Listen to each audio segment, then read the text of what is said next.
Hello all welcome to നൈറ്റ് ഡെമി. നമ്മൾ എക്സാം ഓറിയന്റഡ് ലൈവ് ക്ലാസ്സിലാണ് നിൽക്കുന്നത് അല്ലെ. അപ്പൊ ഇന്ന് നമ്മൾ ചെയ്യാൻ പോകുന്നത് എക്സാം ഓറിയന്റഡ് ലൈവ് ക്ലാസ്സിൽ SSLC മാത്സ് അഥവാ സെക്കൻഡറി മാത്സ് ആണ് നമ്മൾ ഇന്ന് കൈകാര്യം ചെയ്യുന്നത്. നമുക്കറിയാം മാത്സ് നമ്മൾ +2 മാത്സിന്റെ ഒരു ലൈവ് നമ്മൾ മുമ്പ് ചെയ്തിരുന്നു, സയൻസ് ആൻഡ് ടെക്നോളജിയുടെ ലൈവ് ഒക്കെ ചെയ്തിരുന്നു.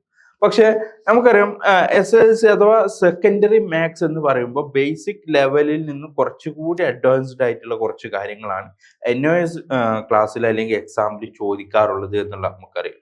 അപ്പോൾ ഇത്തരത്തിലുള്ള ഈ കാര്യങ്ങളൊക്കെ നമ്മൾ ചെയ്തു വരുമ്പോൾ നമ്മൾ ചെയ്യേണ്ട കുറച്ച് കാര്യങ്ങളുണ്ട്, മനസ്സിലാക്കേണ്ട ബേസിക് ആയിട്ടുള്ള കുറച്ച് കാര്യങ്ങളുണ്ട്. അതായത് നമ്മുടെ മാത്തമാറ്റിക്കൽ ഓപ്പറേഷൻസ് എന്ന് പറയുന്നത്, അതായത് അഡീഷൻ, മൾട്ടിപ്ലിക്കേഷൻസ്, അബ്സ്ട്രാക്ഷൻ, അതുപോലെ തന്നെ ഡിവിഷൻ എന്ന് പറയുന്ന ഈ 4 ഓപ്പറേഷൻസ് കൃത്യമായിട്ട് മനസ്സിലായാൽ മാത്രമേ എക്സാം ഒരു ഈസി പ്രോസസ്സ് എന്നുള്ള നിലക്ക് നമുക്ക് പറയാൻ പറ്റുള്ളൂ. കാരണം ഈ 4 പ്രോസസ്സിൽ അല്ലെങ്കിൽ ഈ 4 ഓപ്പറേഷൻസ് ഇല്ലാതെ മാത്സിൽ ഒരു പ്രോബ്ലവും ഇല്ല. അല്ലെങ്കിൽ ഈ പറയുന്ന നമ്മുടെ സെക്കൻഡറി മാത്സിലെ ഏത് പ്രോബ്ലം വരികയാണെങ്കിലും ഈ പറയുന്ന 4 ഓപ്പറേഷൻസിൽ ഏതെങ്കിലും ഒന്ന് ഉണ്ടാവുകയുള്ളൂ. അങ്ങനെയാണെങ്കിൽ നമുക്കിത് തീർക്കണമെങ്കിൽ, ഈ പ്രോബ്ലം സോൾവ് ചെയ്യണമെങ്കിൽ ഈ പറയുന്ന സൊല്യൂഷൻസ് നിർബന്ധം, അല്ലെങ്കിൽ ഈ ഓപ്പറേഷൻസ് കൃത്യമായിട്ട് നമ്മൾ ചെയ്യണം അല്ലെ.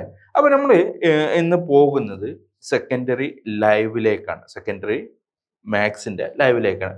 അപ്പൊ ഇതില് പ്രധാനപ്പെട്ട ചാപ്റ്ററുകൾ എന്ന് പറയുന്ന കുറച്ച് ചാപ്റ്ററുകളാണ് നമ്മൾ ഡിസ്കസ് ചെയ്യാൻ പോകുന്നത്. അതിൽ തന്നെ വളരെ ഇമ്പോർട്ടൻ്റ് ആയിട്ടുള്ള, എന്നാൽ ബേസിക് ലെവൽ ആണ് എന്ന് നമുക്ക് തോന്നുന്ന, എന്നാൽ വെറൈറ്റി ലെവൽ ക്വസ്റ്റ്യൻസ് ഒക്കെ വരുന്ന ചില ഭാഗങ്ങളാണ് ഇവിടെ വരുന്നത്. ഓക്കെ, അപ്പൊ നോക്കൂ, നമ്മൾ ആദ്യമായിട്ട് ചെയ്യാൻ പോകുന്നത് എന്ന് പറയുന്നത് നമ്മുടെ സ്പെഷ്യൽ പ്രൊഡക്ട്സ് ആൻഡ് ഫാക്ടറൈസേഷൻ എന്ന് പറയുന്ന ചാപ്റ്ററാണ്. അപ്പൊ ഈ പറയുന്ന ചാപ്റ്ററിൽ നമ്മൾ കണ്ടിട്ടുണ്ട് നമ്മുടെ സ്ഫടികം സിനിമയിൽ A+B² എന്താണ് എന്നുള്ളത് അല്ലെ. അപ്പൊ നമുക്കറിയാം അതിൽ സ്ഥിരമായിട്ട് ഇങ്ങനെ ഒരുപാട് പറഞ്ഞ് കേട്ട് നമ്മൾ അത് വീണ്ടും വീണ്ടും കണ്ടിട്ട് നമുക്കറിയാം എന്താണ് അതിന്റെ ആൻസർ എന്നുള്ളത്. A+B² എന്ന് പറയുമ്പോൾ A²+B²+2AB എന്നാണ് എന്നും A-B² എന്ന് പറയുമ്പോൾ A²+B² -2AB എന്നാണെന്നും നമുക്കറിയാം. അപ്പോൾ ഇത് എവിടെ യൂസ് ചെയ്യും എന്ന് പറയുന്ന, അല്ലെങ്കിൽ ഇത് എന്തിനാണ് പഠിക്കുന്നത് എന്നൊക്കെ പലപ്പോഴും നമുക്ക് സംശയം ഉണ്ടായിരിക്കാം.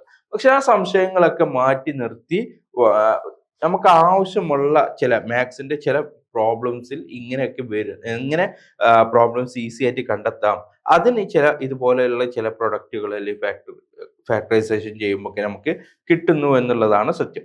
അപ്പോൾ അത് എങ്ങനെ വരുന്നു എന്നുള്ളതാണ് നമുക്ക് നോക്കേണ്ടത്. നമ്മൾ ആദ്യം ചെയ്യേണ്ടത്, ഇവിടെ നമുക്ക് എങ്ങനെയൊക്കെയാണ് ഈ പ്രോബ്ലംസ് വരുന്നത്, അല്ലെങ്കിൽ ഈ തരത്തിൽ ഏതൊക്കെ പ്രോബ്ലംസ് വരുന്നു എന്നുള്ളത് നമ്മൾ ആദ്യം ചെക്ക് ചെയ്യാൻ പോകുന്നത്. ഓക്കെ, ഒന്നാമത്തെ നമുക്ക് ഇവിടെ നൽകിയിട്ടുണ്ട്. നോക്കൂ, യൂസിങ് ദ സ്പെഷ്യൽ പ്രൊഡക്ട്സ്. നോക്കൂ, യൂസിങ് ദ സ്പെഷ്യൽ പ്രൊഡക്റ്റ് എന്ന് പറയുമ്പോൾ നമ്മുടെ നേരത്തെ കണ്ടിട്ടുള്ള A+B² എന്ന് പറയുന്ന ആ പ്രോബ്ലംസ്, അത് ഉപയോഗിച്ചിട്ട് എങ്ങനെ ഈ പറയുന്ന ഇതിന് ഉത്തരം കാണാമെന്നുള്ളത്. അതായത് 101 × 101, 98 × 98, 107 × 103, ഇത് രണ്ടും ഇമ്പോർട്ടൻ്റ് ആണ്.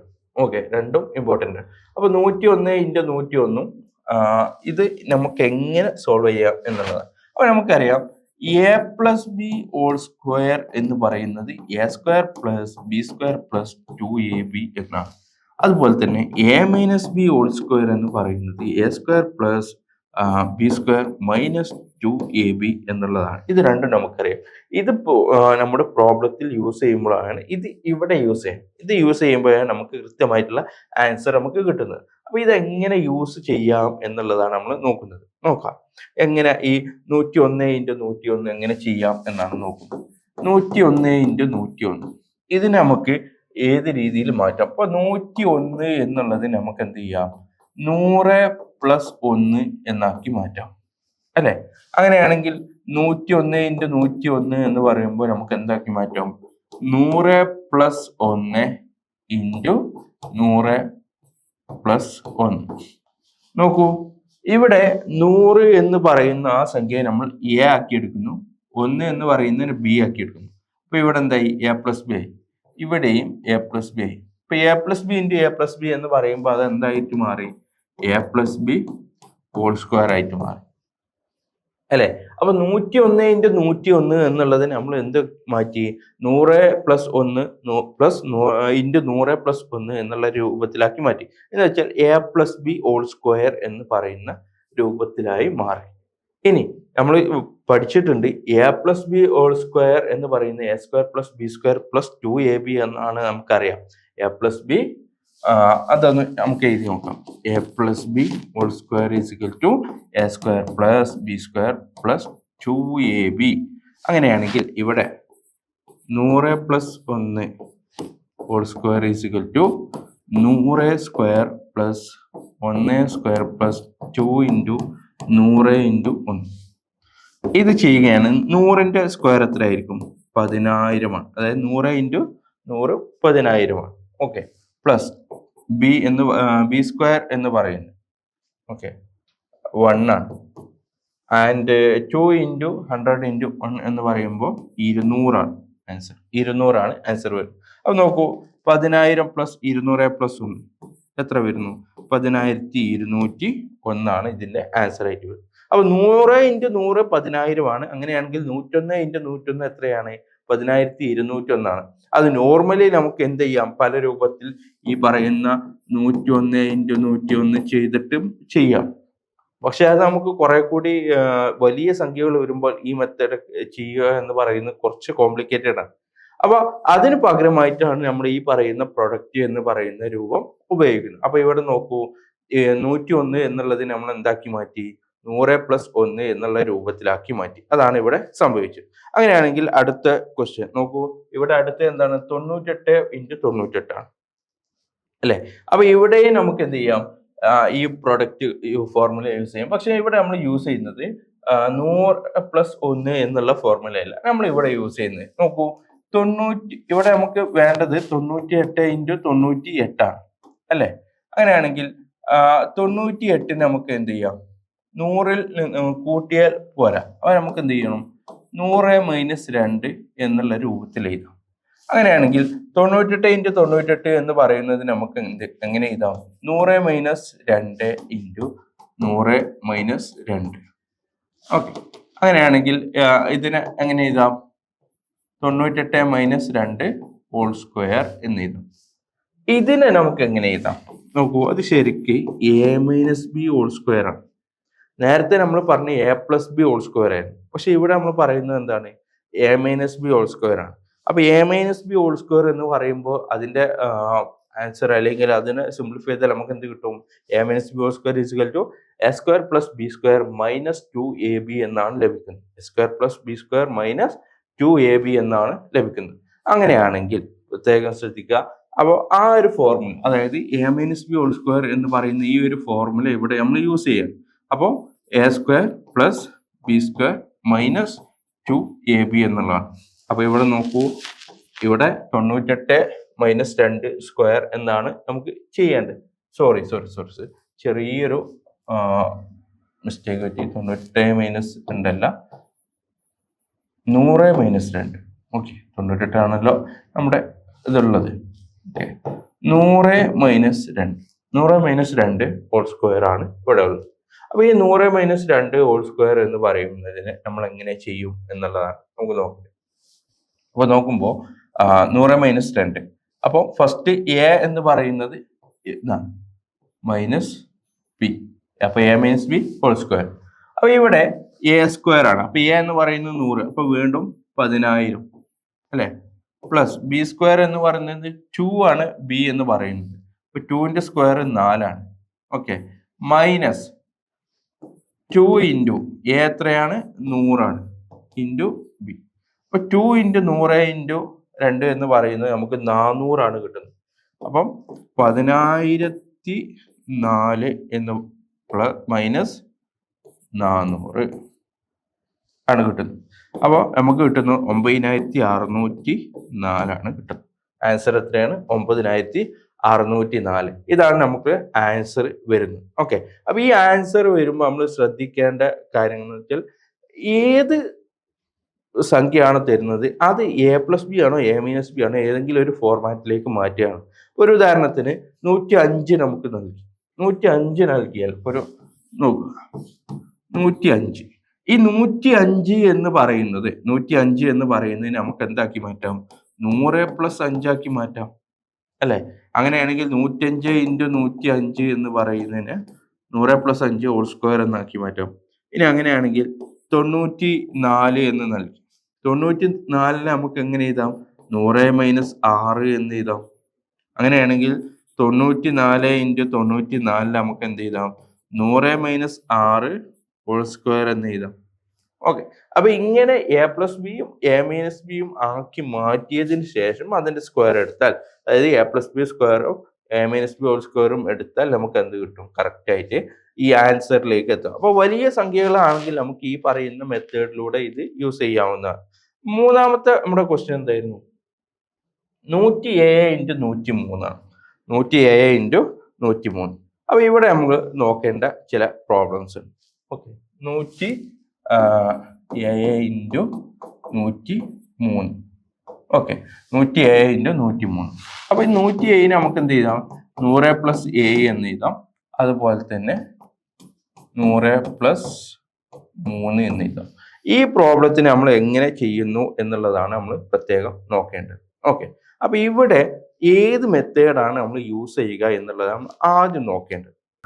ഇവിടെ നമുക്ക് ഉണ്ടാകുന്ന ഒരു സംശയം എന്ന് പറയുന്നത്, സാധാരണഗതിയിൽ നമുക്ക് ഉണ്ടാകുന്ന സംശയം, കാരണം നമ്മൾ നേരത്തെ 2 തരത്തിലുള്ള പ്രോബ്ലം ചെയ്തു, a+b ഹോൾ സ്ക്വയറും a-b ഹോൾ സ്ക്വയറും ചെയ്തു. പക്ഷെ ഇവിടെ അത് യൂസ് ചെയ്യാൻ പറ്റുമോ എന്നുള്ള ചോദ്യം. നോക്കൂ, a+b എന്ന് പറയണമെങ്കിൽ അത് രണ്ട് വ്യത്യസ്ത നമ്പർ ആയിരിക്കണം. ഇപ്പൊ ഒരു ഉദാഹരണത്തിന് നമ്മൾ നേരത്തെ പറഞ്ഞ പോലെ 100+8 എന്ന് പറയുന്ന ഒരു നമ്പർ.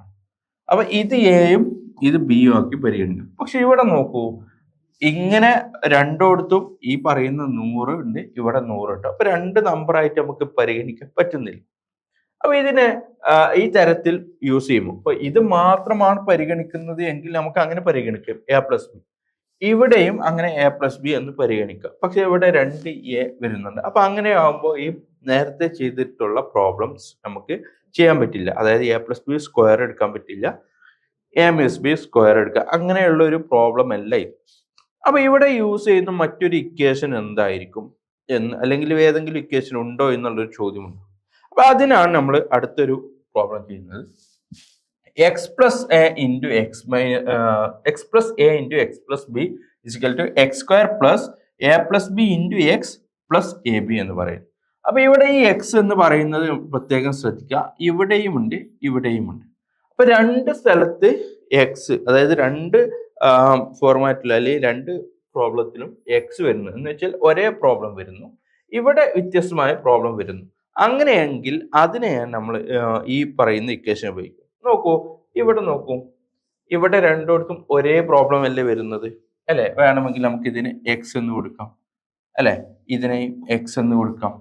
ഓക്കെ, ഇത് a ആണെങ്കിൽ ഇത് b ആയിരിക്കാം. അപ്പൊ x + a ഇങ്ങനെ കൊടുക്കും, x + a × x + b എന്ന് പറയും. നോക്കൂ, ഇക്വേഷൻ കറക്റ്റ് ആണോ നോക്കൂ, x + a × x + b. അങ്ങനെ ചെയ്യുകയാണെങ്കിൽ നമുക്ക് എന്താണ് ആൻസർ കിട്ടുക? x² + a+b × x + ab എന്നുള്ള ആൻസർ ആണ് നമുക്ക് കിട്ടുന്നത്. അപ്പൊ ഇവിടെ നമുക്ക് ചെയ്ത് നോക്കാം. എക്സിന് പകരം 100 കൊടുക്കുന്നു. 100 + a എത്രയാണ് നോക്കൂ, a ആണ്, ഇവിടെ b 3 ആണ് അല്ലെ? അപ്പൊ ഇൻറ്റു എത്രയാണ്? 100 + 3. അങ്ങനെയാണെങ്കിൽ x² എന്ന് പറയുമ്പോൾ 100ന്റെ സ്ക്വയർ പ്ലസ് a+b എന്ന് വെച്ചാൽ aയും 3, a + 3 ഇൻറ്റു x എത്രയാണ്? x ഇവിടെ 100 ആണ്. ഓക്കെ, പ്ലസ് a × b എന്ന് പറഞ്ഞാൽ a × 3. നോക്കൂ, കിട്ടിയ ആൻസറുകൾ എങ്ങനെയായിരിക്കും? ഇത് 10,000 അല്ലെ? 10,000 പ്ലസ് a × 3, a + 3 പറഞ്ഞാൽ അത് എത്രയായിരിക്കും? 10 ആയിരിക്കും. ഓക്കെ, 10 ആയിരിക്കും. a + 3 10 × 100 എന്നാണ് പറയുന്നത്. അത് എത്രയായിരിക്കും? 1000 ആയിരിക്കും. 10 × 100 1000 ആയിരിക്കും. പ്ലസ് എത്രയാണ്? 7 × 3 21 ആണ്. അപ്പൊ എല്ലാം ആഡ് ചെയ്യാനാണ് ഉള്ളത് അല്ലെ? 10,000 + 1000 എന്ന് പറയുന്നത് എത്രയായിരിക്കും? നമുക്ക് 11,000 പ്ലസ് 21. അപ്പൊ നമുക്ക് എങ്ങനെ ചെയ്യാം? 11,020 11 എന്ന് എഴുതും. 11,201. ഇതാണ് ആൻസർ വരുന്നത്. അപ്പൊ ഇവിടെ നമ്മൾ ചെയ്ത പ്രോബ്ലത്തിൽ നമ്മൾ ശ്രദ്ധിക്കേണ്ട കേസ്, നേരത്തെ ചെയ്തതിൽ നമുക്ക് എന്ത് വന്നു? നമ്മൾ നേരത്തെ ചെയ്ത ആ പ്രോബ്ലത്തിൽ നമ്മൾ A+B എന്ന് പറയുന്ന ഒരു ഫോർമാറ്റ് ഉണ്ടായിരുന്നു. A-B, അതായത് 100-5 എന്ന് പറയുന്ന ഒരു ഫോർമാറ്റ്, ഇങ്ങനെ നമ്മൾ ചെയ്തിരുന്നു. പക്ഷെ ഇവിടെ അങ്ങനെ ചെയ്യാൻ നമുക്ക് സാധിക്കുന്നില്ല. കാരണം നമുക്കിവിടെ വരുന്നത് രണ്ടിലും ഈ പറയുന്ന 100 എന്ന് പറയുന്ന നമ്പർ ഉണ്ടാകുമ്പോൾ നമുക്കത് ചെയ്യാൻ സാധിക്കുന്നില്ല. അതിന് പകരമാണ് നമ്മൾ ഈ പറയുന്ന ഇക്വേഷൻ യൂസ് ചെയ്യുന്നത്. അപ്പോൾ x+a ഇൻറ്റു x+b എന്ന് പറയുമ്പോൾ ഈ ഇക്വേഷനാണ് നമ്മൾ യൂസ് ചെയ്യുന്നത്. അപ്പോൾ ഇത് പ്രത്യേകം ശ്രദ്ധിക്കും. കാരണം ഇവിടെ ഈ എക്സിന് പകരം ഏത് നമ്പർ തന്നിട്ടും നമുക്ക് ഇങ്ങനെ ചോദിക്കാം. അപ്പോൾ 200. ഓക്കെ, അപ്പോൾ ഒരു ഉദാഹരണത്തിന് നമുക്ക് ഇങ്ങനെ 200 + 5 ഇൻറ്റു 200 + 9 ഇങ്ങനെയും തരാം. നമുക്ക് ഏത് പ്രോബ്ലം തരാം. ഓക്കെ, അപ്പൊ ഇങ്ങനെ മെത്തേഡ് സെയിം ആണ്. ഇതിൽ സംഖ്യ മാത്രം മാറ്റി കൊടുത്താൽ മതി എന്നുള്ളതാണ് നോക്കുന്നത്. അപ്പൊ ഇതിങ്ങനെ പ്രാക്ടീസ് ചെയ്താൽ നമുക്ക് എന്ത് ചെയ്യാം? ഏത് ക്വസ്റ്റ്യനും നമുക്ക് ആൻസർ ചെയ്യാവുന്ന രൂപത്തിൽ നമുക്ക് മാറാൻ പറ്റും. ഓക്കെ, അതാണ് ഇവിടെ ഈ പറയുന്ന A+B² A-B² x+a into x-b എന്ന് പറയുന്ന ഇക്വേഷനും ഉപയോഗിച്ച് നമുക്ക് ഇത്രയാണ് നമുക്കിവിടെ ചെയ്യാനുള്ളത്. ഇനി മറ്റൊന്ന്, നമ്മൾ ഈ ചെയ്ത A+B² A-B² അത് ഈ പറയുന്ന നമ്പേഴ്സ് മാത്രമായിട്ടല്ല വരിക. നമുക്കിവിടെ വേരിയബിൾ വെച്ചിട്ടുള്ള ക്വസ്റ്റ്യൻസ് വരാം. അത്തരത്തിലുള്ള ഒരു ക്വസ്റ്റ്യൻ ആണ് ഇവിടെ നൽകിയിട്ട്. നോക്കൂ, നമുക്ക് നൽകിയിട്ടുള്ള 5x + 2y² എന്നുള്ളതാണ്. 5x + 2y² എന്ന് പറയുന്ന പ്രോബ്ലം തോന്നുന്നത്. അപ്പൊ ഇതിനെ എങ്ങനെയാണ് നമ്മൾ മാറ്റുക എന്നുള്ളതാണ് ചോദ്യം. അപ്പൊ ഞാനിവിടെ അത് എഴുതുന്നു. 5x + y. ഓക്കെ, 2y അല്ല, y. ഓക്കെ, y² ഇതാണ് നൽകിയിട്ടുള്ളത്. അപ്പൊ ഇതിൽ ഏതിന് A കൊടുക്കും, B കൊടുക്കും, അങ്ങനെ കൊടുക്കാൻ പറ്റുമോ എന്നൊക്കെ ഒരു സംശയം ഉണ്ടാവും. അപ്പൊ ഇവിടെ ശ്രദ്ധിക്കേണ്ടത്, ഇവിടെ ഈ 5x എന്ന് പറയുന്നതിന് നമ്മൾ A കൊടുക്കും. 5x എന്ന് പറയുന്നതിന് A കൊടുക്കുന്നു. y എന്ന് പറയുന്നതിന് നമ്മൾ എന്ത് കൊടുക്കുന്നു? B കൊടുക്കുന്നു. ക്ലിയർ ആകുന്നുണ്ടല്ലോ? അങ്ങനെയാണെങ്കിൽ നമുക്ക് ഇതിനെ എങ്ങനെ എഴുതാം? നമുക്ക് കൃത്യമായിട്ട് A+B² എന്നുള്ള ഫോർമാറ്റിൽ എഴുതാം അല്ലെ? അപ്പൊ A+B² എന്നുള്ള ഫോർമാറ്റിന്റെ അല്ലെങ്കിൽ അതിന്റെ ഫോർമുല എന്താണ്? A² + B² + 2ab എന്നുള്ളതാണ്. ഇവിടെ A വരുന്നത് 5x ആണ്, B വരുന്നത് y ആണ്. അതിന്റെ ഫോർമാറ്റ് അല്ലെങ്കിൽ അത് എങ്ങനെ സോൾവ് ചെയ്യും? നോക്കൂ, A² ആണ് ഫസ്റ്റ് വരുന്നത്. അപ്പൊ ഇവിടെ A എന്ന് പറയുന്നത് എന്താണ്? നമ്മുടെ 5x ആണ് അല്ലെ? 5xന്റെ സ്ക്വയർ. അപ്പൊ 5xന്റെ സ്ക്വയർ പ്ലസ് B² എന്ന് പറഞ്ഞാൽ y ആണ്, yന്റെ സ്ക്വയർ പ്ലസ് 2 ഇൻറ്റു A എത്രയാണ്? 5x ആണ്. 5x ഇൻറ്റു B എത്രയാണ്? y ആണ്. അപ്പൊ ഇവിടെ ശ്രദ്ധിക്കേണ്ട കുറച്ച് കാര്യങ്ങളുണ്ട്. ഇപ്പോ 5x² എന്ന് പറയുമ്പോൾ നമ്മൾ ശ്രദ്ധിക്കേണ്ടത് 5x² അതുപോലെ എഴുതുകയല്ല വേണ്ടത്. 5ന്റെ സ്ക്വയർ എത്രയാണ്? നമുക്കറിയാം, അത് 25 ആണ്. എക്സിന്റെ സ്ക്വയർ x². അപ്പൊ 25x² എന്ന് എഴുതണം. 5x² വാല്യൂ എത്രയാണ്? 25x² എന്ന് എഴുതണം. അപ്പോൾ y അങ്ങനെ തന്നെയാണ്. അപ്പോൾ y² പ്ലസ് 2 ഇൻറ്റു 5 10 ആണ്. 10 ഇൻറ്റു x ഇൻറ്റു y എന്ന് പറയുമ്പോൾ 10xy എന്ന് വരും. അപ്പൊ നമുക്ക് എത്രയാണ് ആൻസർ കിട്ടുന്നത്? 25x² plus y² plus 10xy എന്നുള്ളതാണ് നമുക്ക് ആൻസർ ആയിട്ട് കിട്ടുന്നത്. അപ്പൊ ഇവിടെ നമ്മൾ ശ്രദ്ധിക്കേണ്ടത്, ഇങ്ങനെ ഏത് പ്രോബ്ലം തരാം. ഇപ്പൊ ഒരു ഉദാഹരണത്തിന് നമുക്കിവിടെ 3x + y² എന്നുള്ള പ്രോബ്ലം തന്നു. അങ്ങനെയാണെങ്കിൽ നമ്മൾ ചെയ്യേണ്ടത് എന്താണ്? 3x എന്ന് പറയുന്നതിന്റെ സ്ക്വയർ, 3x എന്നുള്ളതിന്റെ സ്ക്വയർ 9x² എന്നായിരിക്കും plus y² plus 2 into x എത്രയാണ്? 3 ആണ്. അല്ല സോറി, ഇവിടെ x² 2ab. Sorry 2ab.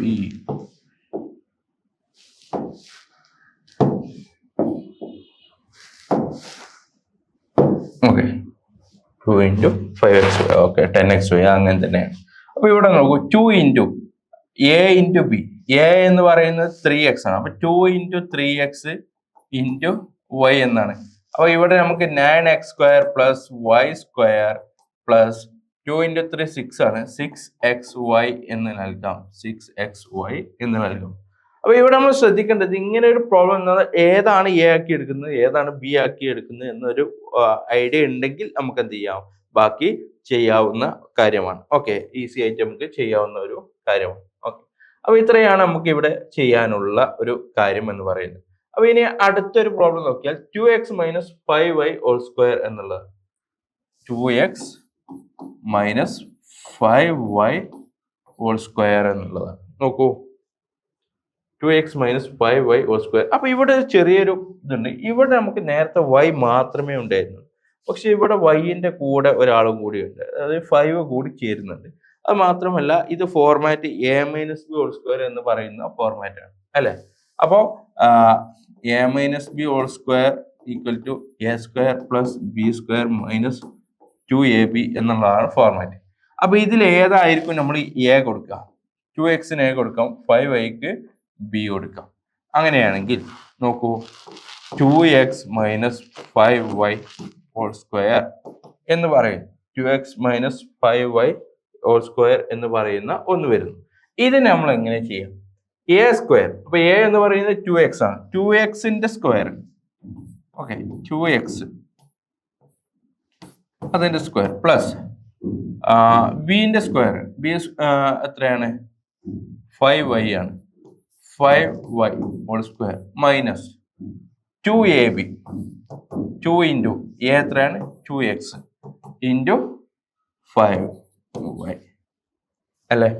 അപ്പൊ ഇത് എങ്ങനെ ചെയ്യും നോക്കൂ. 2x square. 2x സ്ക്വയർ എന്നാൽ 2 into സ്ക്വയർ 4 ആണ്. 4x square plus 5 square y ആണ്. 25y സ്ക്വയർ മൈനസ് 2 into 2 4 ആണ്. 4 into 5 20. അതായത് 2 into 2 4, 4 into 5 20 ആണ്. 20 x into y, xy. ഇതാണ് ആൻസർ വരുന്നത്. 4x square plus 25y square minus 20xy എന്ന് പറയുന്ന ഈ ഒരു സോൾവ്ഡ് ഫോർമാറ്റ് ആണ് നമുക്ക്, അല്ലെങ്കിൽ ഇതിനെ സിംപ്ലിഫൈ ചെയ്യുമ്പോൾ നമുക്ക് ഇങ്ങനെയാണ് കിട്ടുന്നത്. അപ്പൊ ഇത്തരത്തിൽ a plus B whole square നമുക്ക് ചെയ്യാം, a minus B whole square നമുക്ക് ചെയ്യാം. അപ്പൊ പ്രോബ്ലംസ് ചെയ്യുന്നതിന് വലിയൊരു ബുദ്ധിമുട്ട് നമ്മൾ കാണേണ്ടതില്ല. ഇവിടെ നമുക്ക് ഏത് പ്രോബ്ലംസ് നമുക്ക് ഇങ്ങനെ യൂസ് ചെയ്യാം. അപ്പോൾ 2x minus 5y എന്ന് പറയുന്നതിനെ നമുക്ക് 4x minus 2y whole square എന്ന് പറയുന്നു എന്ന് വിചാരിക്കാം. ഓക്കെ, ഇതെങ്ങനെ ചെയ്യാം? ഇതും a minus B whole square തന്നെയാണ്. അപ്പൊ ഇതിനെ നമുക്ക് എങ്ങനെ ചെയ്യാം? ഈ ഫോർമാറ്റ് യൂസ് ചെയ്യണമെങ്കിൽ ഇതാണ് a, ഇതാണ് b.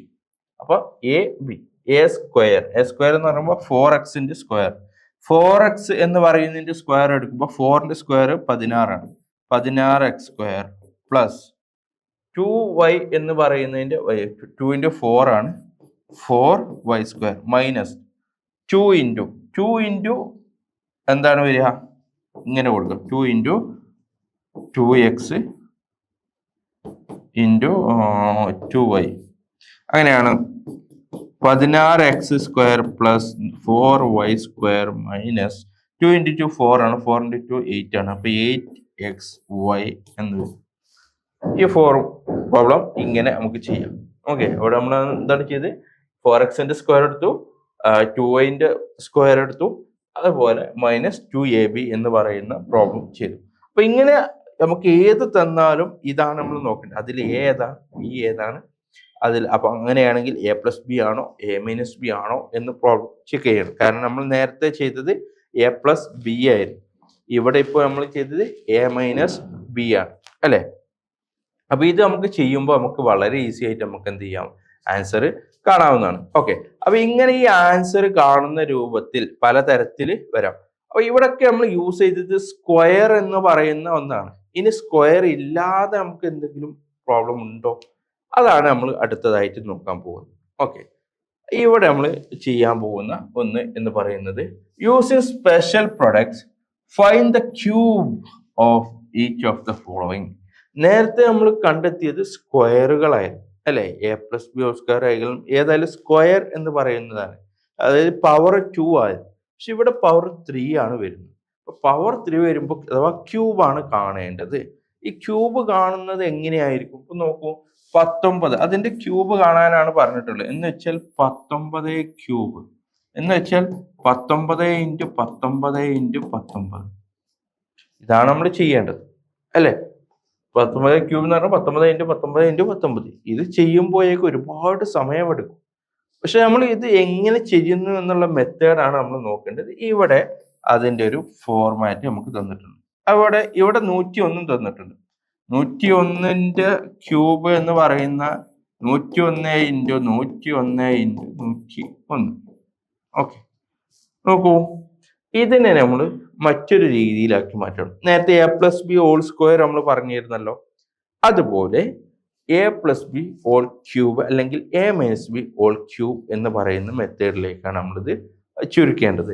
ഓക്കെ, അപ്പൊ അവിടെ നോക്കൂ, a plus B whole cube എന്ന് പറയുന്ന ആ ഒരു ഫോർമാറ്റ് നോക്കൂ. A plus B whole cube is equal to a cube plus 3ab into A plus b plus B cube എന്ന് പറയും. എന്ന് വെച്ചാൽ ഇങ്ങനെയും കൊടുക്കാം, a cube plus B cube plus 3ab into A plus b. പക്ഷെ അത് എ മൈനസ് ബിയിലേക്ക് വരുമ്പോൾ a cube minus B cube, okay, minus 3ab into A minus B എന്ന് പറയുന്ന ഫോർമാറ്റിലേക്ക്. അപ്പൊ നമ്മൾ ആദ്യം പ്രയോഗിക്കേണ്ടത് ഇവനെയാണ്, a plus B whole cube എന്ന് പറയുന്ന ഫോർമാറ്റിലേക്ക് മാറ്റണം. അതുപോലെ a minus B whole cube എന്ന് പറയുന്ന ഫോർമാറ്റ്. 19 എന്ന് പറയുന്നതിനെ നമ്മൾ എന്ത് ചെയ്യണം? അവിടെയാണ് നമ്മുടെ ക്വസ്റ്റ്യൻസ് വരുന്നത്. അപ്പൊ നമ്മൾ ആദ്യം 19നെ നമ്മൾ എന്ത് ചെയ്യുന്നു? 19 എന്നുള്ള രൂപത്തിൽ ചെയ്താൽ കുറച്ച് ബുദ്ധിമുട്ടാണ്. നമുക്ക് അതിന് എന്ത് ചെയ്യാം? ഇവനെ 20 മൈനസ് 1 എന്നുള്ള രൂപത്തിലേക്ക് മാറ്റാം. എന്ന് വെച്ചാൽ A minus B whole cube എന്ന് പറയുന്ന ഫോർമാറ്റ് ആവും. അപ്പൊ A minus B whole cube ആവുമ്പോൾ എന്തായിരിക്കും വരിക? A cube minus B cube minus 3ab into A minus B എന്ന് പറയുന്ന ഫോർമാറ്റിലേക്ക് വരുന്നുണ്ട് അല്ലെ? അപ്പൊ ഇവിടെ നമ്മൾ പ്രത്യേകം ഓർത്തു വെക്കേണ്ട കുറച്ച് കാര്യങ്ങൾ. അപ്പൊ ഈ ഇക്വേഷൻ നമുക്കൊന്ന് എഴുതി നോക്കാം. എന്താണ് വരുന്നത്? A plus B whole cube എന്ന് പറയുന്നത് എങ്ങനെയായിരിക്കും ഇക്വേഷൻ? ശരിക്കും ശ്രദ്ധിക്കൂ, നോക്കൂ, A cube plus B cube, ഇത് എ പ്ലസ് ബി എന്ന് പറയുന്ന ഇതാണ്. നമുക്ക് ഇവിടെ നോക്കേണ്ടത്, നോക്കൂ, എ പ്ലസ് ബി അല്ല, നമുക്ക് എ മൈനസ് ബി ആണ് വേണ്ടത് അല്ലെ? അങ്ങനെയാണെങ്കിൽ A minus B whole cube എന്തായിരിക്കും? എന്തായാലും എ ക്യൂബ് ഉണ്ടായിരിക്കും അല്ലെ? ഇനി മൈനസ് ബി ക്യൂബ് ഉണ്ടായിരിക്കും. മൈനസ് നോക്കൂ, A cube minus B cube minus 3ab into A minus B. അങ്ങനെയാണെങ്കിൽ 3ab into A minus B. കുറച്ച് ലെങ്തി ആയിട്ടുള്ള ഇക്വേഷൻ ആണ് എന്ന് നമുക്ക് തോന്നും. അപ്പൊ ഇവിടെ നമുക്ക് 19ന്റെ ക്യൂബാണ് കണ്ടത്. അത് നമ്മൾ 20 മൈനസ് 1 ഹോൾ ക്യൂബ് എന്നാക്കി മാറ്റി. 19 നമ്മൾ 20 മൈനസ് 1 എന്നുള്ള രൂപത്തിലാക്കി മാറ്റി. അങ്ങനെയാണെങ്കിൽ A minus B whole cube എന്ന് പറയുന്നത് എങ്ങനെ ചെയ്യാം എന്നുള്ളതാണ് നോക്കുന്നത്.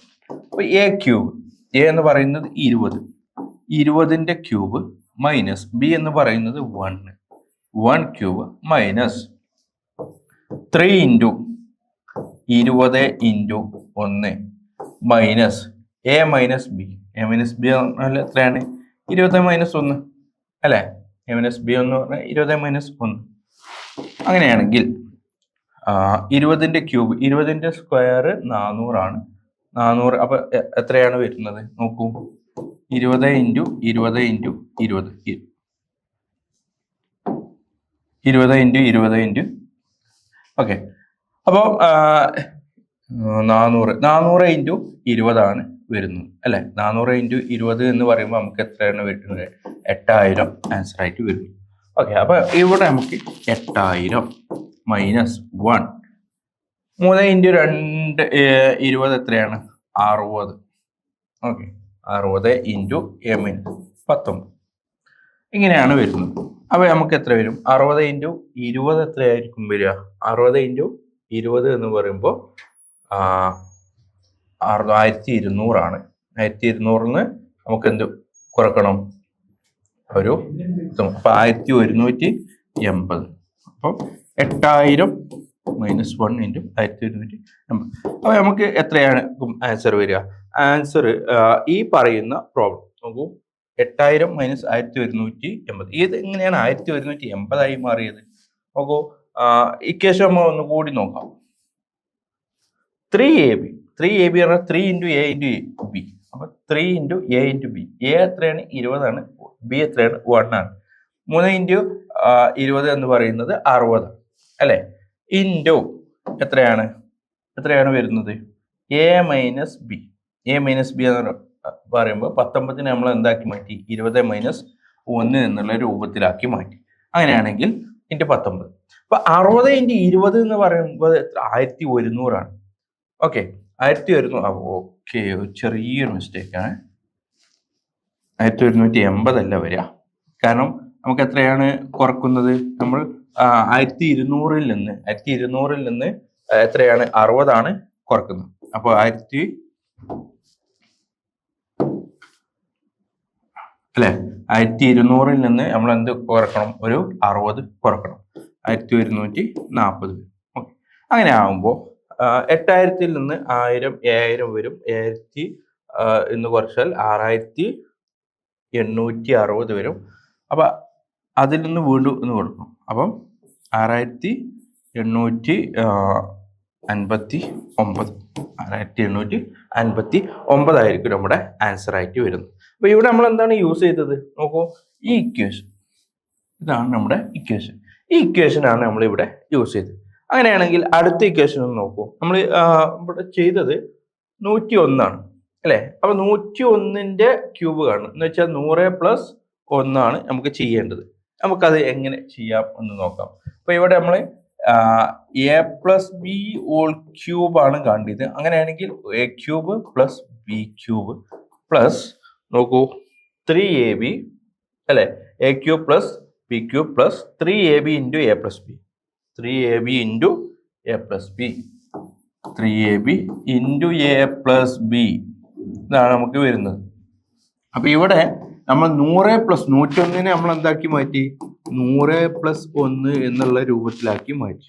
അങ്ങനെയാണെങ്കിൽ 100 plus 1 whole cube is equal to 100 cube plus B cube 1 plus അപ്പോ 100 ഇൻറ്റു 3 ഇൻറ്റു 100 ഇൻറ്റു ബി എത്രയാണ്? 1 തന്നെയാണ്. അപ്പൊ അവിടെ 300 വരും നമുക്ക്. ഇൻറ്റു എ പ്ലസ് ബി എന്ന് പറയുന്നത് 101 ആണ് അല്ലെ? അങ്ങനെയാണെങ്കിൽ നോക്കൂ, 100ന്റെ സ്ക്വയർ 10,000 ആണ്. 10,000 ഇൻറ്റു 100 എന്ന് പറയുമ്പോൾ എത്രയായിരിക്കും വരിക? നമുക്ക് 10 ലക്ഷം വരും അല്ലെ? 10 ലക്ഷം പ്ലസ് 3 ഇൻറ്റു 100 ഇൻറ്റു 1 എന്ന് പറയുമ്പോൾ 300 പ്ലസ് പ്ലസ് അല്ല, ഇവിടെ ഇൻറ്റു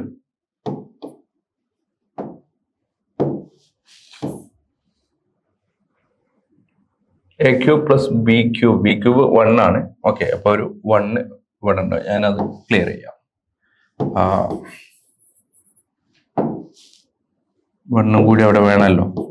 1 പ്ലസ് 300 ഇൻറ്റു എത്രയാണ് വരുന്നത്? 101. ഓക്കെ, അപ്പൊ ഇവിടെ ഇത്രയാണ് നമുക്കുള്ളത്. അപ്പൊ 10 ലക്ഷം ഇൻറ്റു 1. അപ്പൊ ഇവിടെ 300 ഇൻറ്റു 100 എന്ന് പറയുമ്പോൾ എത്രയായിരിക്കും? 300 ഇൻറ്റു 100 എന്ന് പറയുമ്പോൾ നമുക്ക് എത്രയായിരിക്കും വരിക? 30,000 വരും. 30,000 ഇൻറ്റു 1 കൂടി കിട്ടിയ 30,300 ആയിരിക്കും വരിക. അപ്പൊ ഇവിടെ നമുക്ക് 10 ലക്ഷം.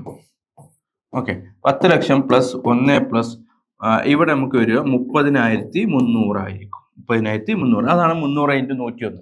അപ്പൊ 10 ലക്ഷം ഇൻറ്റു 30,300 എന്ന് പറയുമ്പോൾ പ്ലസ് 1 എന്ന് പറയുമ്പോൾ നമുക്ക് എത്ര വരും? 10,30,301. 10,30,301. ഇത് ആഡ് ചെയ്യുമ്പോൾ നമുക്ക് കറക്റ്റ് തെറ്റാനൊന്നും സാധ്യതയില്ല, കറക്റ്റ് ആയിട്ട് കിട്ടും. പക്ഷെ നമ്മൾ ശ്രദ്ധിക്കേണ്ടത് ഈ കാര്യങ്ങളാണ്. ഇതിനെ കാൽക്കുലേറ്റ് ചെയ്യുന്നിടത്ത് പേക്കാൻ പാടില്ല. ഓക്കെ, അവിടെയാണ് നമ്മൾ പ്രത്യേകം ശ്രദ്ധിക്കേണ്ടത്. ഓക്കെ, അപ്പൊ ഇവിടെ നമ്മൾ എന്ത് ചെയ്യുന്നു?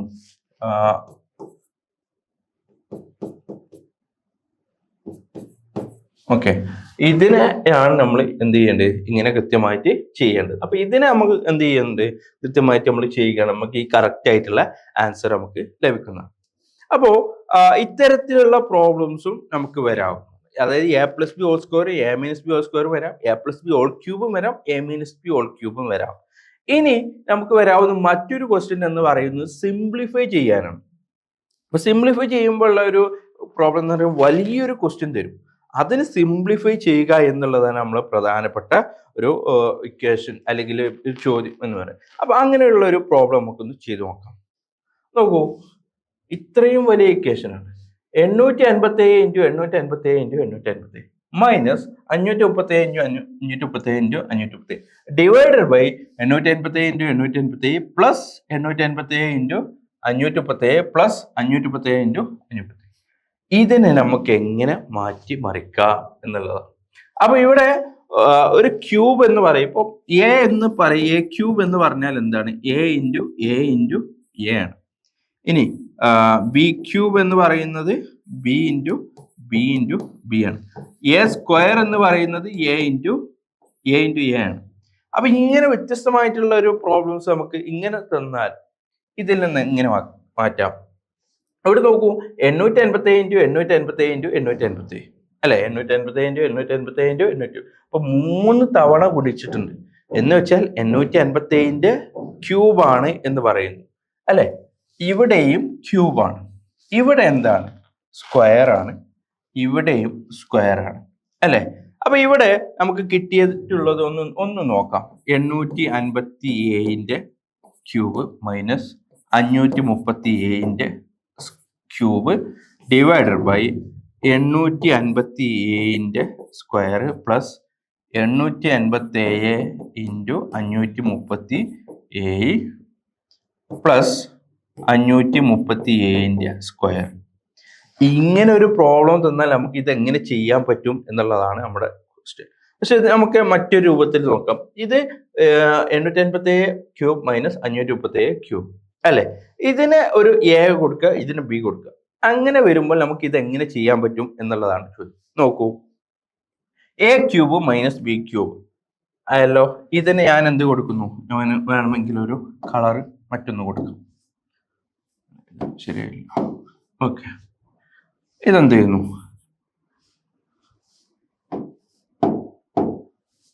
ഓക്കെ, എ എന്ന് പറയുന്ന ഒരു സംഖ്യ, ഇത് ബി എന്ന് പറയുന്ന സംഖ്യ, ഇതെന്താണ്, എ ആണ്, ഇത് ബി ആണ്, ഇത് എ ആണ്, ഇത് ബി ആണ് അല്ലെ. അപ്പൊ ഇവിടെ എ ക്യൂബ് വന്നു, ഇവിടെ ബി ക്യൂബ് വന്നു, ഇവിടെ എ സ്ക്വയർ വന്നു, ഇവിടെ ബി സ്ക്വയർ വന്നു, ഇവിടെ എ ഇൻറ്റു ബി വന്നു. ഇതാണ്. അപ്പൊ ഇത്രയും വലിയ സംഖ്യ എന്ന് പറയുമ്പോൾ പേടിക്കേണ്ട ആവശ്യമില്ല. അതിനൊന്നും എന്ത് ചെയ്യുക, സിംപ്ലിഫൈ ചെയ്യുക. എന്തൊക്കെ കണക്ഷൻസ് ആണ് ഇവിടെ തമ്മിലുള്ളത്. അപ്പൊ 3 തവണ 857 ഗുണിച്ചാൽ 857ന്റെ ക്യൂബാണ്. 537 3 തവണ ഗുണിച്ചാൽ അത് 537 ക്യൂബാണ്. 2 തവണ ഗുണിച്ചാൽ അത് സ്ക്വയർ ആണ് അല്ലെ. ഇതിനെ നമ്മൾ എന്ത് ചെയ്യുന്നു, A cube minus B cube എന്ന് പറയുന്ന ഫോർമുലയിലേക്ക് മാറ്റുന്നു അല്ലെ.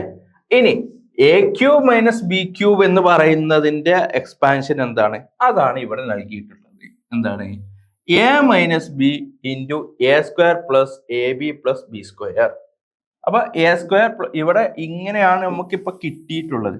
ഞാൻ ഒരു കാര്യം ചെയ്യാം, 857 cube minus 537 cube divide by 857 square plus B എന്ന് പറയുന്നത് എത്രയാണ്, 537ന്റെ സ്ക്വയർ ആണ് പ്ലസ് എ ബി, അതായത് 857 ഇൻറ്റു 537.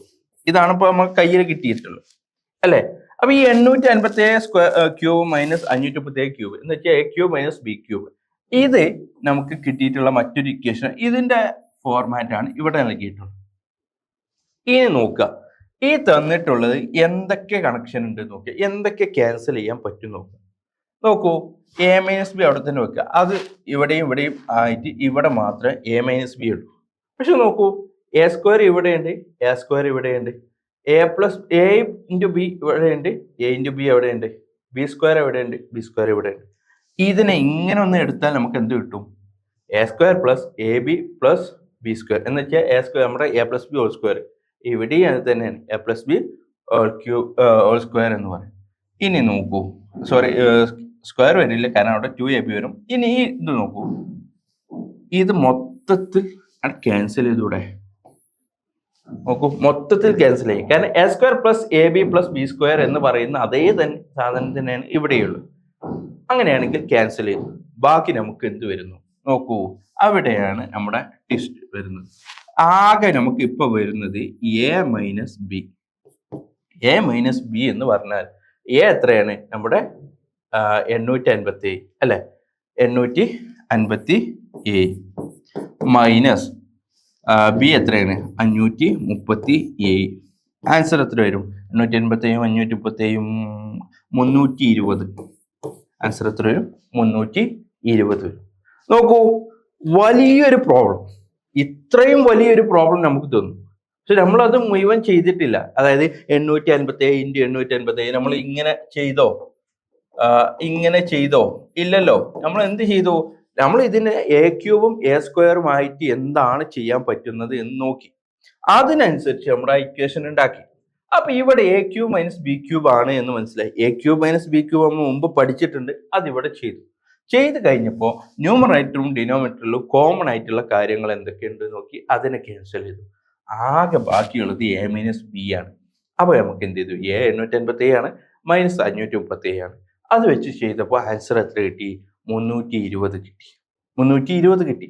ഇത്രയാണ് നമുക്ക് എന്തുള്ളത് ഈ ഒരു പ്രോബ്ലത്തിൽ പഠിക്കാനുള്ളത്, അല്ലെ?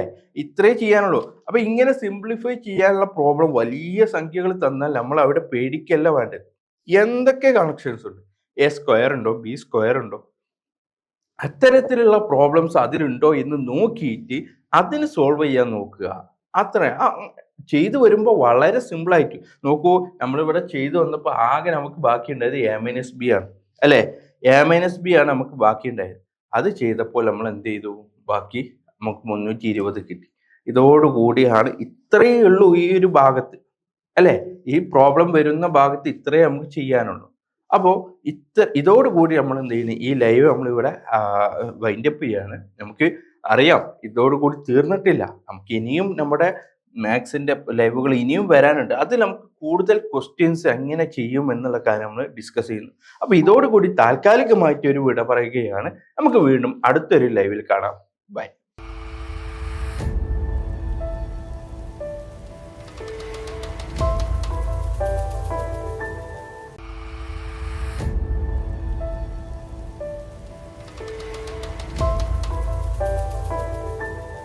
Hi, welcome back to നാറ്റമി.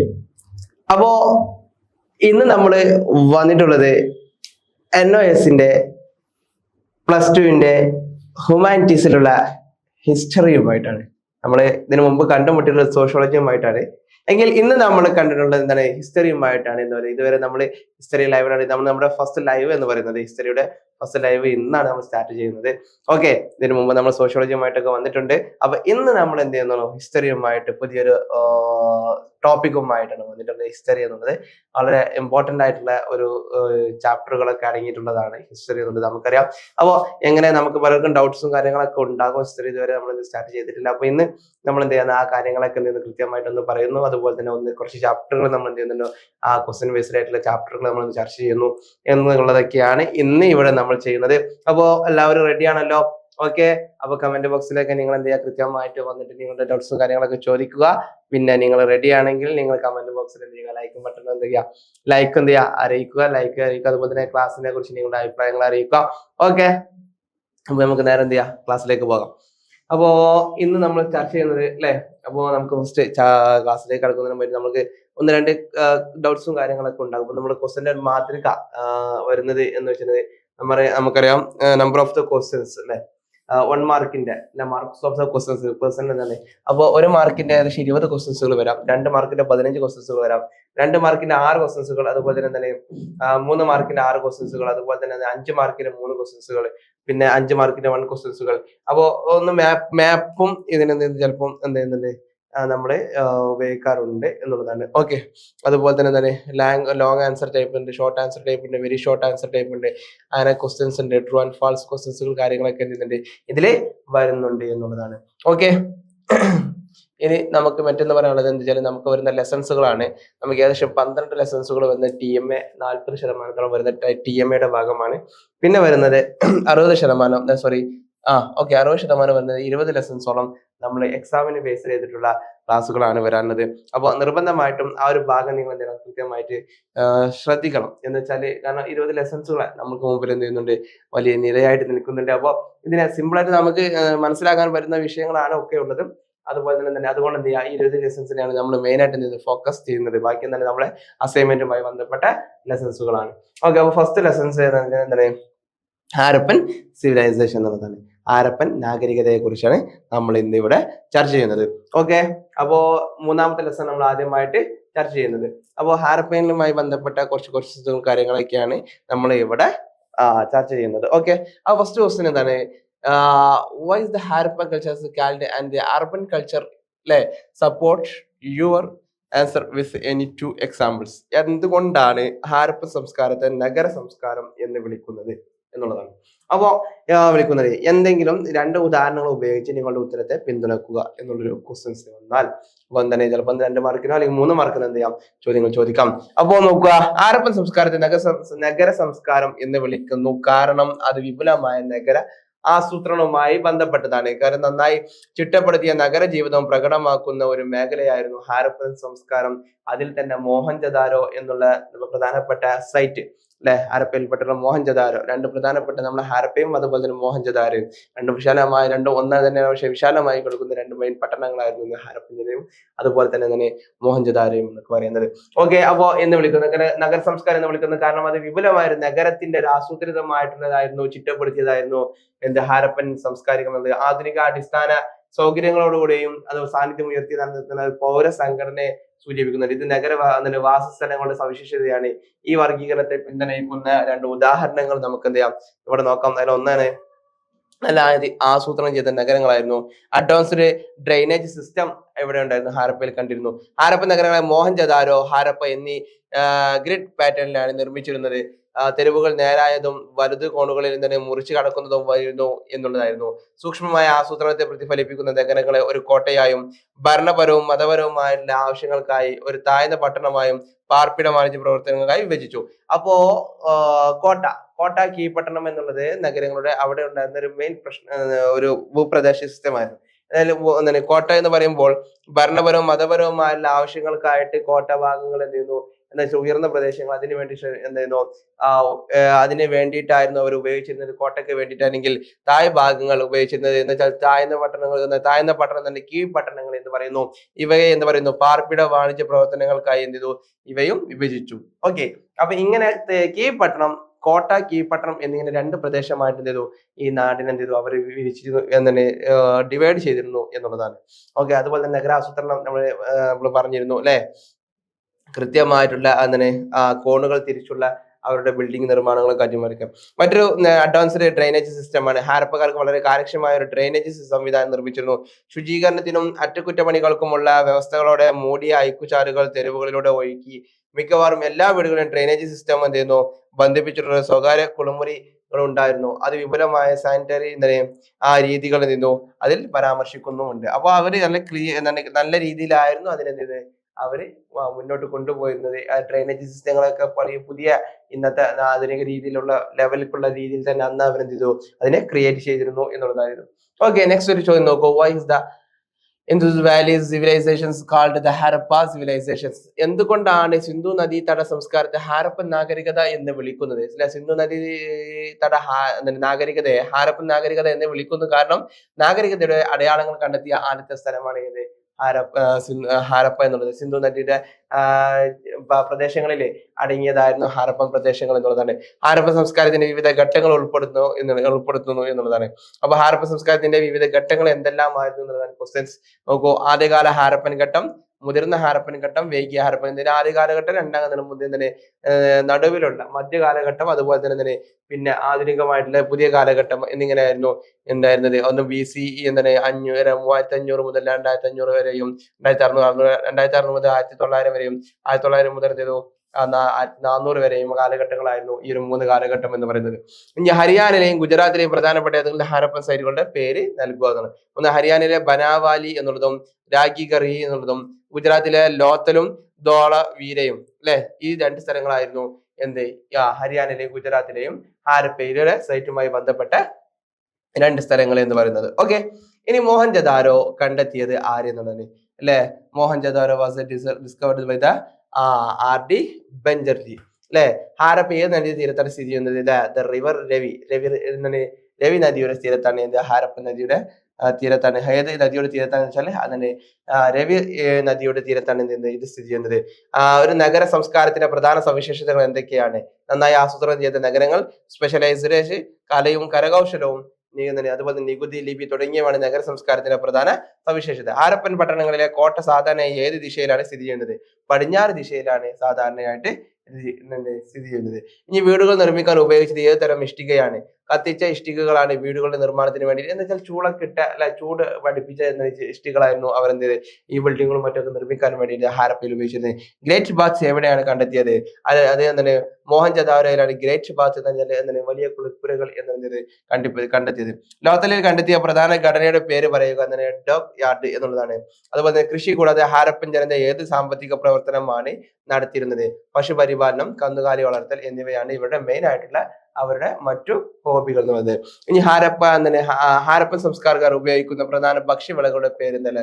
ഗോതമ്പ്, ബാർലി, എള്ള്, കടുക്, കടല, ചീര മുതലായവയായിരുന്നു ഇവരുടെ മെയിൻ ആയിട്ടുള്ള എന്ത് പറയുന്നത് വിഭവങ്ങൾ എന്ന് പറയുന്നത്. ഇനി ഹാരപ്പൻ കാലഘട്ടത്തിൽ നെല്ല് ഭക്ഷ്യവിളയായി ഉണ്ടായിരുന്നതിന് തെളിവ് ലഭിക്കുന്ന 2 സ്ഥലങ്ങൾ ഏത്? ഒന്ന് ലോഥലാണ്, മറ്റൊന്ന് രാഗ്പൂരായിരുന്നു ഉണ്ടായിരുന്നത്. ഓക്കെ, മറ്റൊന്ന് വെങ്കല നൃത്തം ചെയ്യുന്ന പെൺകുട്ടിയെ എവിടെയാണ് കണ്ടെത്തിയത് എന്നുള്ളത്? മോഹൻജദാരോയിലാണ്. ഹാരപ്പൻ കാലഘട്ടത്തിലെ പ്രധാനപ്പെട്ട ഏതെങ്കിലും 2 കരകൗശല വസ്തുക്കളുടെ പേര് നൽകുന്നത്. ഒന്ന് കൊന്ത നിർമ്മാണവും, ഒന്ന് മൺപാത്ര നിർമ്മാണവും.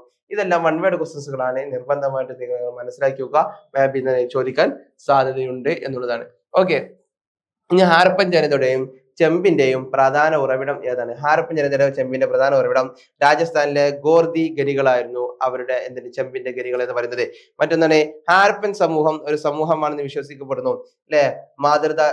മാതൃാധിപത്യ അല്ലെ സമൂഹമായിരുന്നു ഏത് ഹാരപ്പൻ സമൂഹം എന്നുള്ളത്. തൊഴിലാളികളുടെ താമസസ്ഥലം എവിടെയാണ് കണ്ടെത്തിയത്? ഹാരപ്പയിലാണ് തൊഴിലാളികളായിട്ട് ആളുകളെ നമ്മൾ കൂടുതലായിട്ട് കണ്ടെത്തിയത് എന്നുള്ളതാണ്. അതുപോലെ പ്രസിദ്ധമായ പശുപതി മുദ്ര എവിടെ നിന്നാണ് കണ്ടത്? മോഹൻജദാരോയിൽ നിന്നാണ് പ്രസിദ്ധമായ പശുപതി മുദ്ര ഇവിടെ കണ്ടെത്തിയത് എന്നുള്ളതാണ്. ഓക്കെ, ഹാരപ്പൻ മുദ്ര ഏത് വൃക്ഷത്തെയാണ് പലപ്പോഴും പ്രതിനിധീകരിക്കുന്നത് എന്നുള്ളത്? പിപ്പൽ എന്നൊരു മരം എന്ന് പറയും. ഓക്കെ, അതുപോലെ അഗ്നി ആരാധനയ്ക്ക് അധികം തെളിവുകളുണ്ടോ? എങ്ങനെയെങ്കിൽ എവിടെയാണ് കണ്ടെത്തിയത് എന്നുള്ളതാണ്. കാലിബംഗനിലും ലോത്തലിലും ഈ അഗ്നി ആരാധനയുമായുള്ള ബന്ധപ്പെട്ട കാര്യങ്ങൾ ഉണ്ടായിട്ടുണ്ട്.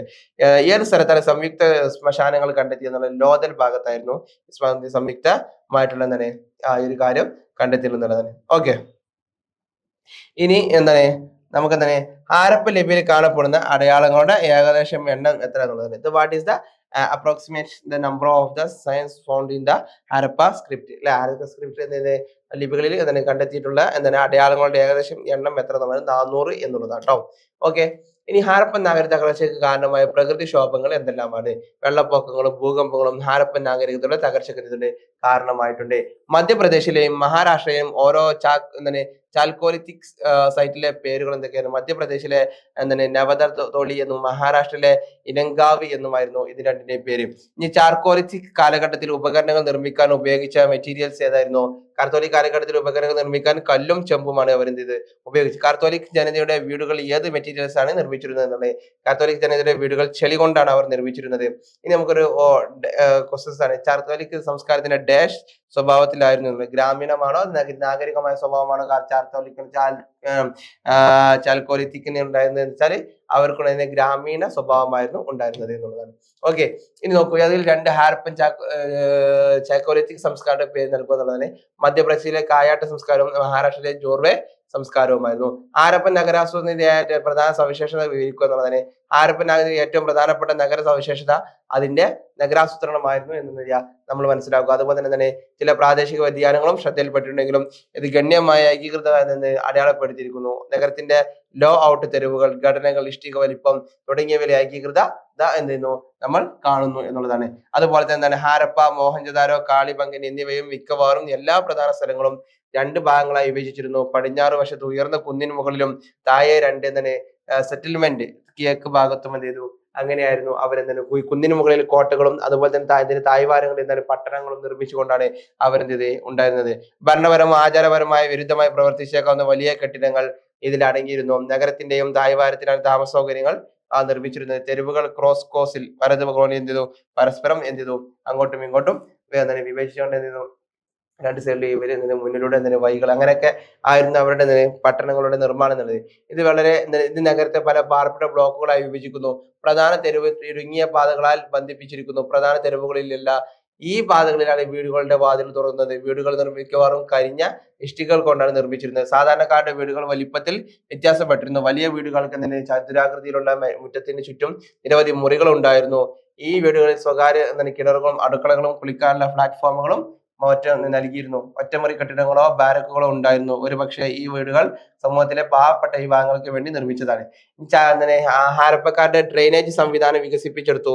എല്ലാ വീട്ടിലും അഴുക്കുചാലുകൾ ഉണ്ടായിരുന്നു. അത് തെരുവ് ഓടകളിലേക്ക് തുറന്നു കൊടുത്തു. ഈ അഴുക്കുചാലുകൾ മാൻഹോൾ ഒഷ്ടികളോ കല്ലു സ്ലാബുകളോ കൊണ്ടാണ് മൂടിയിരുന്നത്.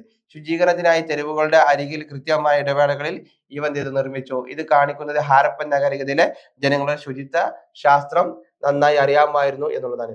ഈ ചോദ്യം മറ്റൊരു ചോദ്യമാണ്. ഹാരപ്പൻ കാലഘട്ടത്തിലെ വ്യവസായങ്ങളുടെയും കരകൗശല വസ്തുക്കളുടെയും ഒരു കണക്ക് നൽകുക എന്നുള്ളതാണ്. ഇപ്പൊ നമുക്കറിയാം ഇരുമ്പ് ഒഴികെയുള്ള മിക്കവാറും എല്ലാ ലോഹങ്ങളും ഹാരപ്പൻ ജനതയ്ക്ക് തന്നെ അറിവുണ്ടായിരുന്നു എന്നുള്ളതാണ്. അവർ സ്വർണം, വെള്ളി വസ്തുക്കൾ നിർമ്മിച്ചിരുന്നു. സ്വർണ്ണ വസ്തുക്കളിൽ നിന്ന് മുത്തുകൾ, അതുപോലെ തന്നെ കൈത്തണ്ടകൾ, അതുപോലെ തന്നെ സൂചികൾ, മറ്റ് ആഭരണങ്ങൾ എന്നിവ എല്ലാം ചെയ്യുന്നു അവർ ഉപയോഗിച്ചിരുന്നു എന്നതിനെ. എന്നാൽ സ്വർണത്തെക്കാൾ വെള്ളിയുടെ ഉപയോഗമായിരുന്നു അവർക്ക് സാധാരണയായിട്ട് അവരിൽ ഉണ്ടായിരുന്നത്. പിന്നെ നിരവധി ചെമ്പ് ഉപകരണങ്ങളും ആയുധങ്ങളും കണ്ടെത്തിയിട്ടുണ്ട്. കോടാലി, അതുപോലെ തന്നെ ഉളികൾ, കത്തികൾ, കുന്തമുനകൾ, അടയാളങ്ങൾ എന്നിങ്ങനെ ഉപകരണങ്ങളിൽ ഉൾപ്പെടുന്നു എന്നുള്ളതാണ്. കല്ലുപകരണങ്ങൾ സാധാരണ ഇവർ എന്ത് ചെയ്തു ഉപയോഗിച്ചിരുന്നു എന്നുള്ളതായിരുന്നു. അതുപോലെ തന്നെ ഹാരപ്പൻ ജനതയുടെ വെങ്കലം ഉപയോഗിച്ചിരുന്നു. എന്നാൽ പരിമിതമായ രീതിയിൽ ഇക്കാര്യത്തിൽ ഏറ്റവും പ്രശസ്തമായ മാതൃക വെങ്കലമായിരുന്നു. നൃത്ത പെൺകുട്ടിയുടെ പ്രതിമയാണ് ഇവർ നിർമ്മിച്ചിരുന്ന മറ്റൊരു കാര്യം അല്ലെ. അപ്പൊ വലത് കൈ ഇരിപ്പിലും ഇടത് കൈ തൂങ്ങിയും നൃത്തം ചെയ്യുന്ന ഒരു നഗ്ന സ്ത്രീ രൂപമാണ് അവർ എന്ത് ചെയ്തു ധാരാളം വളകൾ ധരിച്ചിരുന്ന രൂപമായിരുന്നു അവർ നിർമ്മിച്ചിരുന്നത്. കൊന്ത നിർമ്മാണം ഒരു പ്രധാന കരകൗശലമായിരുന്നു. അഗേറ്റ്, കാർണലിയൻ തുടങ്ങിയ വിലയേറിയതും അമൂല്യമായ കല്ലുകൾ കൊണ്ടാണ് മുത്തുകൾ നിർമ്മിച്ചിരുന്നത്. മുത്തുകൾ നിർമ്മിക്കാൻ എന്ത് ചെയ്തു സ്റ്റീറൈറ്റ് ഉപയോഗിച്ചു. മണികൾ കൊണ്ട് കണ്ടെത്തിയിട്ടുണ്ട് അല്ലെ. കൊത്തുപണികളും അതുപോലെ തന്നെ മുത്തുകൾ ഉപയോഗിച്ചിരുന്നു എന്നുള്ളത് എന്ത് ചെയ്യുന്നു നമുക്ക് ഇതിൽ നിന്നും കണ്ടെത്താൻ കഴിഞ്ഞിട്ടുണ്ട്. ഹാരപ്പൻ കാലഘട്ടത്തിൽ അറിയപ്പെടുന്ന ഒരു കലാരൂപം മോഹൻജദാരോയിൽ നിന്ന് കണ്ടെത്തിയ തന്നെ താടിക്കാരന്റെ ശിലാശില്പമാണ്. അവരുടെ കണ്ണുകൾ പകുതി അടഞ്ഞിരിക്കുന്നു. അത് ധ്യാനത്തിന്റെ ഒരു ഭാവത്തെ സൂചിപ്പിക്കുന്നു. ഇടത് തോളിന്റെ കുറുകെ ഒരു എംബ്രോയിഡറി ക്ലോക്ക് ഉണ്ട് അല്ലെ. ചില പണ്ഡിതന്മാരുടെ അഭിപ്രായത്തിൽ ഇതൊരു പുരോഹിതന്റെ പ്രതിമയാകാം എന്നുള്ളതാണ്. ഈ ഹാരപ്പൻ പ്രദേശങ്ങളിൽ ധാരാളം ആണുങ്ങളുടെയും സ്ത്രീകളുടെയും പ്രതിമകൾ കണ്ടെത്തി. സ്ത്രീ പ്രതിമകൾ പുരുഷന്മാരെക്കാൾ എണ്ണത്തിൽ കൂടുതലാണ്. അവ മാതൃദേവതയുടെ ആരാധനയെ പ്രതിനിധീകരിക്കുന്നതായിട്ട് അവർ വിശ്വസിക്കുന്നു. പക്ഷികൾ, കുരങ്ങ്, നായ്ക്കൾ, ചെമ്മരിയാടുകൾ, കന്നുകാലികൾ, കൂമ്പാരങ്ങൾ എന്നിവയുടെ വിവിധ മാതൃകകൾ നമ്മൾ കാണുന്നുണ്ട്. എന്നിരുന്നാൽ ഇക്കാര്യത്തിൽ ശ്രദ്ധേയമായ മാതൃകകൾ ടെറാക്കോട്ട വണ്ടികളുടെ വിവിധ മോഡലുകളാണ്. മൺപാത്ര നിർമ്മാണവും ഹാരപ്പൻ കാലഘട്ടത്തിലെ ഒരു പ്രധാന വ്യവസായമായിരുന്നു. ഈ മൺപാത്രങ്ങൾ പ്രധാനമായും ചക്രത്തിന്റെ സഹായത്തോടെയാണ് നിർമ്മിച്ചിരുന്നത്. ഇവയ്ക്ക് ചുവപ്പ് കറുപ്പിൽ അലങ്കാരവും ഉണ്ടായിരുന്നു എന്നുള്ളതാണ്. ഇനി അതുപോലെ തന്നെ ഇവരുടെ മറ്റൊരു പ്രത്യേകത ഇവ വലിപ്പത്തിലും ആകൃതിയിലും കാണപ്പെടുന്നു. ചായം പൂശിയ ഡിസൈനുകളിൽ വ്യത്യസ്ത കട്ടിയുള്ള തിരശ്ചീന രേഖകൾ ഇവക്കുണ്ടായിരുന്നു. ഇലകളുടെ പാറ്റേണുകൾ ഉണ്ടായിരുന്നു. അങ്ങനെ ഇതെല്ലാം അവിടെ മുദ്രകളായിരുന്നു. എന്ത് ചെയ്തു പലതരം മുദ്രകൾ അവരുന്നു ഉണ്ടായിരുന്നു എന്നുള്ളതാണ്. ഇവ പൊതുവെ ചതുരാകൃതിയിലുള്ള സ്റ്റീറൈറ്റ് കൊണ്ട് നിർമ്മിച്ചവയായിരുന്നു. അത് മുദ്രകൾ കുതിര ഒഴികെയുള്ള നിരവധി മൃഗങ്ങളെ ചിത്രീകരിച്ചിരിക്കുന്നു. ഈ മുദ്രകളിൽ ഹാരപ്പൻ ലിപിയിലെ ചില അടയാളങ്ങളും അടങ്ങിയിരിക്കുന്നു എന്നുള്ളതാണ്. അപ്പൊ ഇതെല്ലാം ഇവരുടെ ഈ ഒരു ഇതിൽപ്പെട്ടതായിരുന്നു. ഇനി മറ്റൊരു ക്വസ്റ്റ്യൻ നോക്കൂ. മെസപ്പൊട്ടോമിയയുമായുള്ള ഹാരപ്പൻ വ്യാപാരത്തെ കുറിച്ചൊരു ഹ്രസ്വ വിവരണം നൽകുക. അപ്പൊ നമുക്കറിയാം ഹാരപ്പൻ നാഗരികതയ്ക്ക് എന്തുണ്ടായിരുന്നു ഒരു വ്യാപാര ബന്ധം ഇവർക്കിടയിൽ ഉണ്ടായിരുന്നു എന്ന് നമ്മൾ മനസ്സിലാക്കുക. അതാണ് ഇവിടെ പറഞ്ഞത്. മെസപ്പൊട്ടോമിയയുമായിട്ട് ഹാരപ്പൻ സംസ്കാരത്തിന് ബന്ധം ഒരു കച്ചവട ബന്ധം ഒരു വ്യാപാര ബന്ധം ഉണ്ടായിരുന്നു എന്നുള്ളതാണ്. അതിന് പറയുന്നത് ഹാരപ്പൻ ജനത മെസപ്പൊട്ടോമിയയുമായി വിദേശ വ്യാപാരത്തിൽ ഏർപ്പെട്ടിരുന്നു. പേർഷ്യൻ ഗൾഫിലെ ഒമാൻ, ബഹ്റൈൻ വഴിയായിരുന്നു ഇത് ഇവരുടെ ഈ ഒരു വ്യാപാര ബന്ധമുണ്ടായിരുന്നു. മുത്തുകൾ, മുദ്രകൾ, പകിടകൾ അതുപോലെ തുടങ്ങിയ ഹാരപ്പൻ പുരാവസ്തുക്കളും വരെ സാന്ദീപിൽ നമ്മൾ സ്ഥിരീകരിച്ചിട്ടുണ്ട്. അതുപോലെ തന്നെ ആ പ്രദേശങ്ങളിൽ നിന്നുള്ള പുരാവസ്തുക്കൾ ഹാരപ്പൻ സൈറ്റുകൾ അപൂർവമായി കാണപ്പെടുന്നുള്ളൂ എങ്കിലും ലോത്തലിൽ നിന്ന് പശ്ചിമേഷ്യയിലെ അല്ലെങ്കിൽ പേർഷ്യൻ വംശജരുടെ ഒരു മുദ്രകൾ കണ്ടെത്തിയിട്ടുണ്ട്. സൂസ, ഊർ, മെസൊപ്പൊട്ടേമിയയിലെ മറ്റു സ്ഥലങ്ങളിൽ എന്നിവിടങ്ങളിൽ നിന്ന് ഏകദേശം 2 ഡസനോളം ഹാരപ്പൻ മുദ്രകൾ ലഭിച്ചു എന്നുള്ളതാണ്. മുദ്രകൾ, മൺപാത്രങ്ങൾ, കൊത്തിയെടുത്ത കർണൈലൈൻ മുത്തുകൾ, ഹാരപ്പൻ സവിശേഷതയുള്ള ഡൈസുകൾ എന്നിവയും ഈ സ്ഥലങ്ങളിൽ കണ്ടെത്തുകയുണ്ടായി എന്നുള്ളതാണ്. മെഹലു എന്നുള്ള ഹാരപ്പൻ പ്രദേശമായിരുന്നു മെസൊപ്പൊട്ടേമിയ മെഹലുവിൽ നിന്ന് ചെമ്പ്, കർണൈലൈൻ, ആനക്കൊമ്പ്, ഷെല്ല്, ലാപ്പിസ് ലാസുലി അതുപോലെ മുത്തുകൾ എന്നിവ ഇറക്കുമതി ചെയ്തതായി വിശ്വസിക്കപ്പെടുന്നു. മെസൊപ്പൊട്ടേമിയയിൽ നിന്ന് ഹാരപ്പൻ ജനതയിലേക്കുള്ള എക്സ്പോയിൽ വസ്ത്രങ്ങൾ, കമ്പിളി, സുഗന്ധദ്രവ്യങ്ങൾ, ഉൽപ്പന്നങ്ങൾ, വെള്ളി തുടങ്ങിയ ഇനങ്ങളും ഇതിൽ ഉൾപ്പെട്ടിരുന്നു. ഇനി ഹാരപ്പൻ മതജീവിതത്തിന്റെ ചില പ്രധാന സവിശേഷതകൾ വിവരിക്കുക. ഹാരപ്പൻ മതജീവിതത്തിന്റെ ചില പ്രധാന സവിശേഷതകൾ താഴെ കൊടുക്കുന്നതാണ്. ഹാരപ്പൻ ജനത മരങ്ങൾ, കല്ലുകൾ മുതലായവ ആരാധിച്ചിരുന്നു. ഹാരപ്പൻ സൈറ്റുകളിൽ നിന്ന് കണ്ടെത്തിയ ധാരാളം ടെറാക്കോട്ട പ്രതിമകൾ മാതൃദേവതയുടെ ആരാധനയുമായി ബന്ധപ്പെട്ടിരുന്നു. ഇവിടെ നോക്കുന്ന ക്വസ്റ്റ്യൻ ഒന്ന് നോക്കുക. ഹാരപ്പൻ ജീവിതത്തിലെ ചില പ്രധാന സവിശേഷതകൾ എന്താണ്? ഹാരപ്പന്മാർ ലിംഗത്തെയും യോനിയെയും ആരാധിച്ചിരുന്നു. ചില പണ്ഡിതന്മാർ വിശ്വസിക്കുന്നു, എന്നാൽ മറ്റു പണ്ഡിതന്മാർ അതിനെ കുറിച്ച് സംശയമുണ്ടെന്ന് പറയുന്നു. ഞാനിപ്പോൾ ഹാരപ്പനും പുരുഷ ദൈവത്തിൽ വിശ്വസിച്ചിരുന്നു. എരുമക്കൊമ്പുള്ള ശിരോവസ്ത്രവും യോഗാസനത്തിൽ ഇരിക്കുന്നതും മൃഗങ്ങളാൽ ചുറ്റപ്പെട്ടതുമായ ഒരു ദേവനെ ചിത്രീകരിക്കുന്ന മുദ്ര ഇതിന് വ്യക്തമാക്കുന്നുണ്ട്. മറ്റൊരു സന്ദർഭത്തിൽ പിപ്പൽ മരത്തിന് ശീലകങ്ങൾക്കിടയിൽ നഗ്നനായി നിൽക്കുന്ന കൊമ്പുകളോടും തലമുടിയോടും കൂടിയ ഒരു ദേവനെ കാണിക്കുന്നുണ്ട്. ഇതും ഇവരുടെ ദേവനായിട്ട് ഇവിടെ പറയപ്പെടുന്നു. അതുപോലെ ഹാരപ്പന്മാരോ ഫിർ ആരാധന വിശ്വസിക്കുന്നു. കാളിബംഗനും ലോത്തലും കണ്ടെത്തിയ തെരുവുകളിൽ നിന്ന് വ്യക്തമായിട്ടുണ്ട് അവരുടെ ഈ ആരാധന. അതുപോലെ കാളിബംഗനിലെ ചാരവും മൃഗങ്ങളുടെ അസ്ഥികളും അടങ്ങിയ കുഴികളുള്ള ഒരു ശ്രേണിയിൽ ഉയർത്തിയ ഇഷ്ടിക പ്ലാറ്റ്ഫോമുകൾ കണ്ടെത്തി. അതുപോലെ ഇവയാണ് 5 ആൾത്താരകളായി തിരിച്ചറിഞ്ഞു. ഹാരപ്പയിലോ മോഹൻജദാരോയിലോ അഗ്നികുണ്ഡങ്ങൾ ഉണ്ടായിരുന്നതായി തെളിവുകളില്ലാത്തതിനാൽ വിവിധ പ്രദേശങ്ങളിൽ താമസിക്കുന്ന ഹാരപ്പൻ മതപരമായ ആചാരം പിന്തുടരുന്നുവെന്നും ഇതിൽ വിശദീകരിക്കുന്നുണ്ട്. അപ്പോൾ ഓരോ ഭാഗത്തുള്ളവരും വ്യത്യസ്തമായുള്ള ആചാരങ്ങളാണ് പിന്തുടരുന്നത് എന്നും അവർ വാദിക്കുന്നുണ്ട്. പിന്നെ ശിവ സംസ്കാര രീതികളും ആചാരങ്ങളും പിന്തുടർന്നു. മൃതദേഹങ്ങൾ സാധാരണയായി വടക്ക് തെക്ക് ദിശകളിൽ തല വടക്കോട്ടും പാദങ്ങൾ തെക്കോട്ടുമായാണ് അവർ വിശ്രമിച്ചിരുന്നത്. പലതരം മൺപാത്രങ്ങൾ ഉപയോഗിച്ചാണ് മരിച്ചവരെ അടക്കം ചെയ്തിരുന്നത്. ചില ശവക്കുഴികളിൽ വളകൾ, മുത്തുകൾ, ചെമ്പ്, കണ്ണാടികൾ തുടങ്ങിയ സാധനങ്ങൾ ഒപ്പം മരിച്ചവർക്കൊപ്പം അടക്കം ചെയ്തിരുന്നു. ഹാരപ്പൻ മരണാന ജീവിതത്തിൽ വിശ്വസിച്ചിരുന്നവരായി ഇത് സൂചിപ്പിക്കുന്നുണ്ട്. ലോത്തലിൽ നിന്ന് 3 സംയുക്ത അല്ലെങ്കിൽ ഇരട്ട ശ്മശാനങ്ങൾ കണ്ടെത്തി. ഒരു പ്രതീകാത്മക ശ്മശാനവും, അതായത് കലങ്ങൾ അടങ്ങുന്ന എല്ലുകളോ അസ്ഥികൂടങ്ങളോ ഇല്ലാത്ത ഒരു ശ്മശാനം കാളിബംഗനിൽ നിന്ന് കണ്ടെത്തി. ഹാരപ്പൻ നാഗരിക വിവിധ പ്രദേശങ്ങളിലെ ഈ വ്യത്യാസങ്ങളെ ആചാരങ്ങൾ മതവിശ്വാസങ്ങളിലെ വൈവിധ്യത്തിൽ പ്രതിഫലിപ്പിക്കുന്നതായിരുന്നു എന്നുള്ളതായിരുന്നു. ഇനി നോക്കൂ, ഹാരപ്പൻ പട്ടണങ്ങളുടെ ചില പ്രധാന ഘടനാപരമായ വിശിഷ്ടങ്ങൾ വിവരിക്കുക. അപ്പോ ഹാരപ്പൻ പട്ടണങ്ങളിലെ മോഹൻജദാരോയിലെ ഗ്രേറ്റ് ബാത്ത് ആണ് ഏറ്റവും പ്രധാനപ്പെട്ട ഘടന. എല്ലാ വശങ്ങളിലും ഇടനാഴികളാൽ ചുറ്റപ്പെട്ടിരിക്കുന്ന ഇത് വടക്കും തെക്കും പടിഞ്ഞാറും ഇരുവശത്തും എത്തുന്നു. വെള്ളം കയറുന്നില്ലെന്ന് ഉറപ്പാക്കാൻ ബാത്തിന്റെ കിടക്കയിൽ വിറ്റുവിന്റെ നേർത്ത പാളികൾ അവർ പുരട്ടി എന്നുള്ളതാണ്. തൊട്ടടുത്ത മുറിയിലെ വലിയ കിണർ വഴിയാണ് വെള്ളം വിതരണം ചെയ്തത്. വെള്ളം ഒഴുകി പോകാൻ ഒരു ഡ്രെയിൻ ഉണ്ടായിരുന്നു. കുളിമുറിക്ക് ചുറ്റും തുണി മാറുന്നതിന് വശങ്ങളിൽ ഒരു കൂട്ടം മുറികൾ ഉണ്ടായിരുന്നു. ആചാരാനുഷ്ഠാനങ്ങൾക്കായി സ്നാനം ഉപയോഗിച്ചിരുന്നതായി പണ്ഡിതന്മാർ വിശ്വസിക്കുന്നു. കുളിക്കുന്ന ഗ്രേറ്റ് ബാത്തിന്റെ പടിഞ്ഞാറ് ഭാഗത്ത് സ്ഥിതി ചെയ്യുന്ന മറ്റൊരു ഘടന കുളിപ്പുരയായിരുന്നു എന്നുള്ളതാണ്. ഓക്കെ, മറ്റൊരു നോക്കൂ, ധാന്യങ്ങൾ സംഭരിക്കുന്നതിന് നിരവധി ചതുരാകൃതിയിലുള്ള ഒരു ഇഷ്ടികകൾ ഇതിൽ അടങ്ങിയിരുന്നു. ഹാരപ്പയിൽ ഒരു കളപ്പുരയും കണ്ടെത്തിയിട്ടുണ്ട്.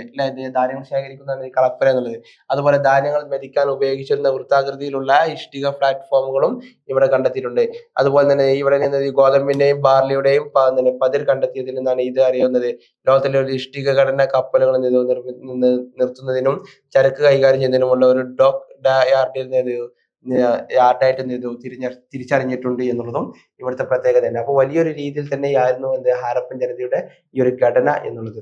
ഇനി നോക്കുക, ഹാരപ്പൻ കാലഘട്ടത്തിലെ കൃഷിയുടെ ഒരു കണക്ക് നൽകുക എന്നുള്ളതാണ്. അപ്പൊ ഹാരപ്പൻ കാലഘട്ടത്തിൽ എന്തൊക്കെ കൃഷികളായിരുന്നു ചെയ്തിരുന്നത് എന്നുള്ളതാണ് നമ്മൾ മനസ്സിലാക്കേണ്ടത്. ഓക്കെ, അപ്പൊ നമ്മൾ പറഞ്ഞുകൊണ്ടിരുന്നത് ഹാരപ്പൻ കാലഘട്ടത്തിൽ ഇനി കൃഷിയുടെ ഒരു കണക്ക് നമ്മൾ ഇവിടെ ചർച്ച ചെയ്യാൻ പോകുന്നത്.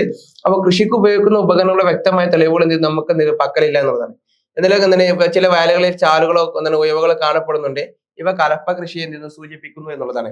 പിന്നെ ഹരിയാനയിലെ കിസാൻ ജില്ലയിലെ ബനാവലിയിൽ നിന്ന് ഒരു ടെറാക്കോട്ട പ്ലാവ് റിപ്പോർട്ട് ചെയ്യപ്പെട്ടിട്ടുണ്ട്. കിണറുകളിൽ നിന്ന് വെള്ളം വലിച്ചോ നദിയിലെ വെള്ളം ചാലുകളിലൂടെ തിരിച്ചുവിട്ടോ ചെറിയ തോതിൽ ജലസേചനം അവിടെ നടത്തിയിട്ടുണ്ട്.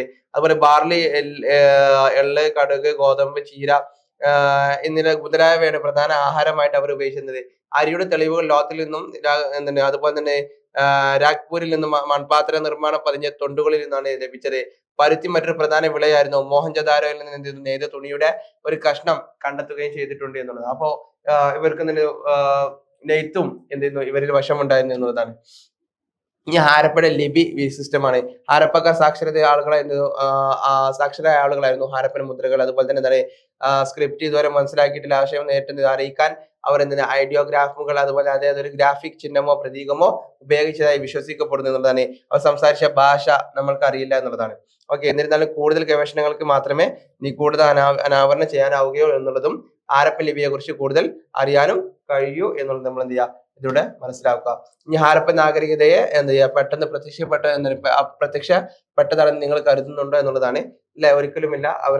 ഹാരപ്പൻ നഗരം പെട്ടെന്ന് പ്രത്യക്ഷപ്പെട്ടതല്ല. പഴയ നിയോലിത്തിക് ഗ്രാമ സംസ്കാരം ഇത് ക്രമേണ വികസിപ്പിച്ചു വന്നതാണ്.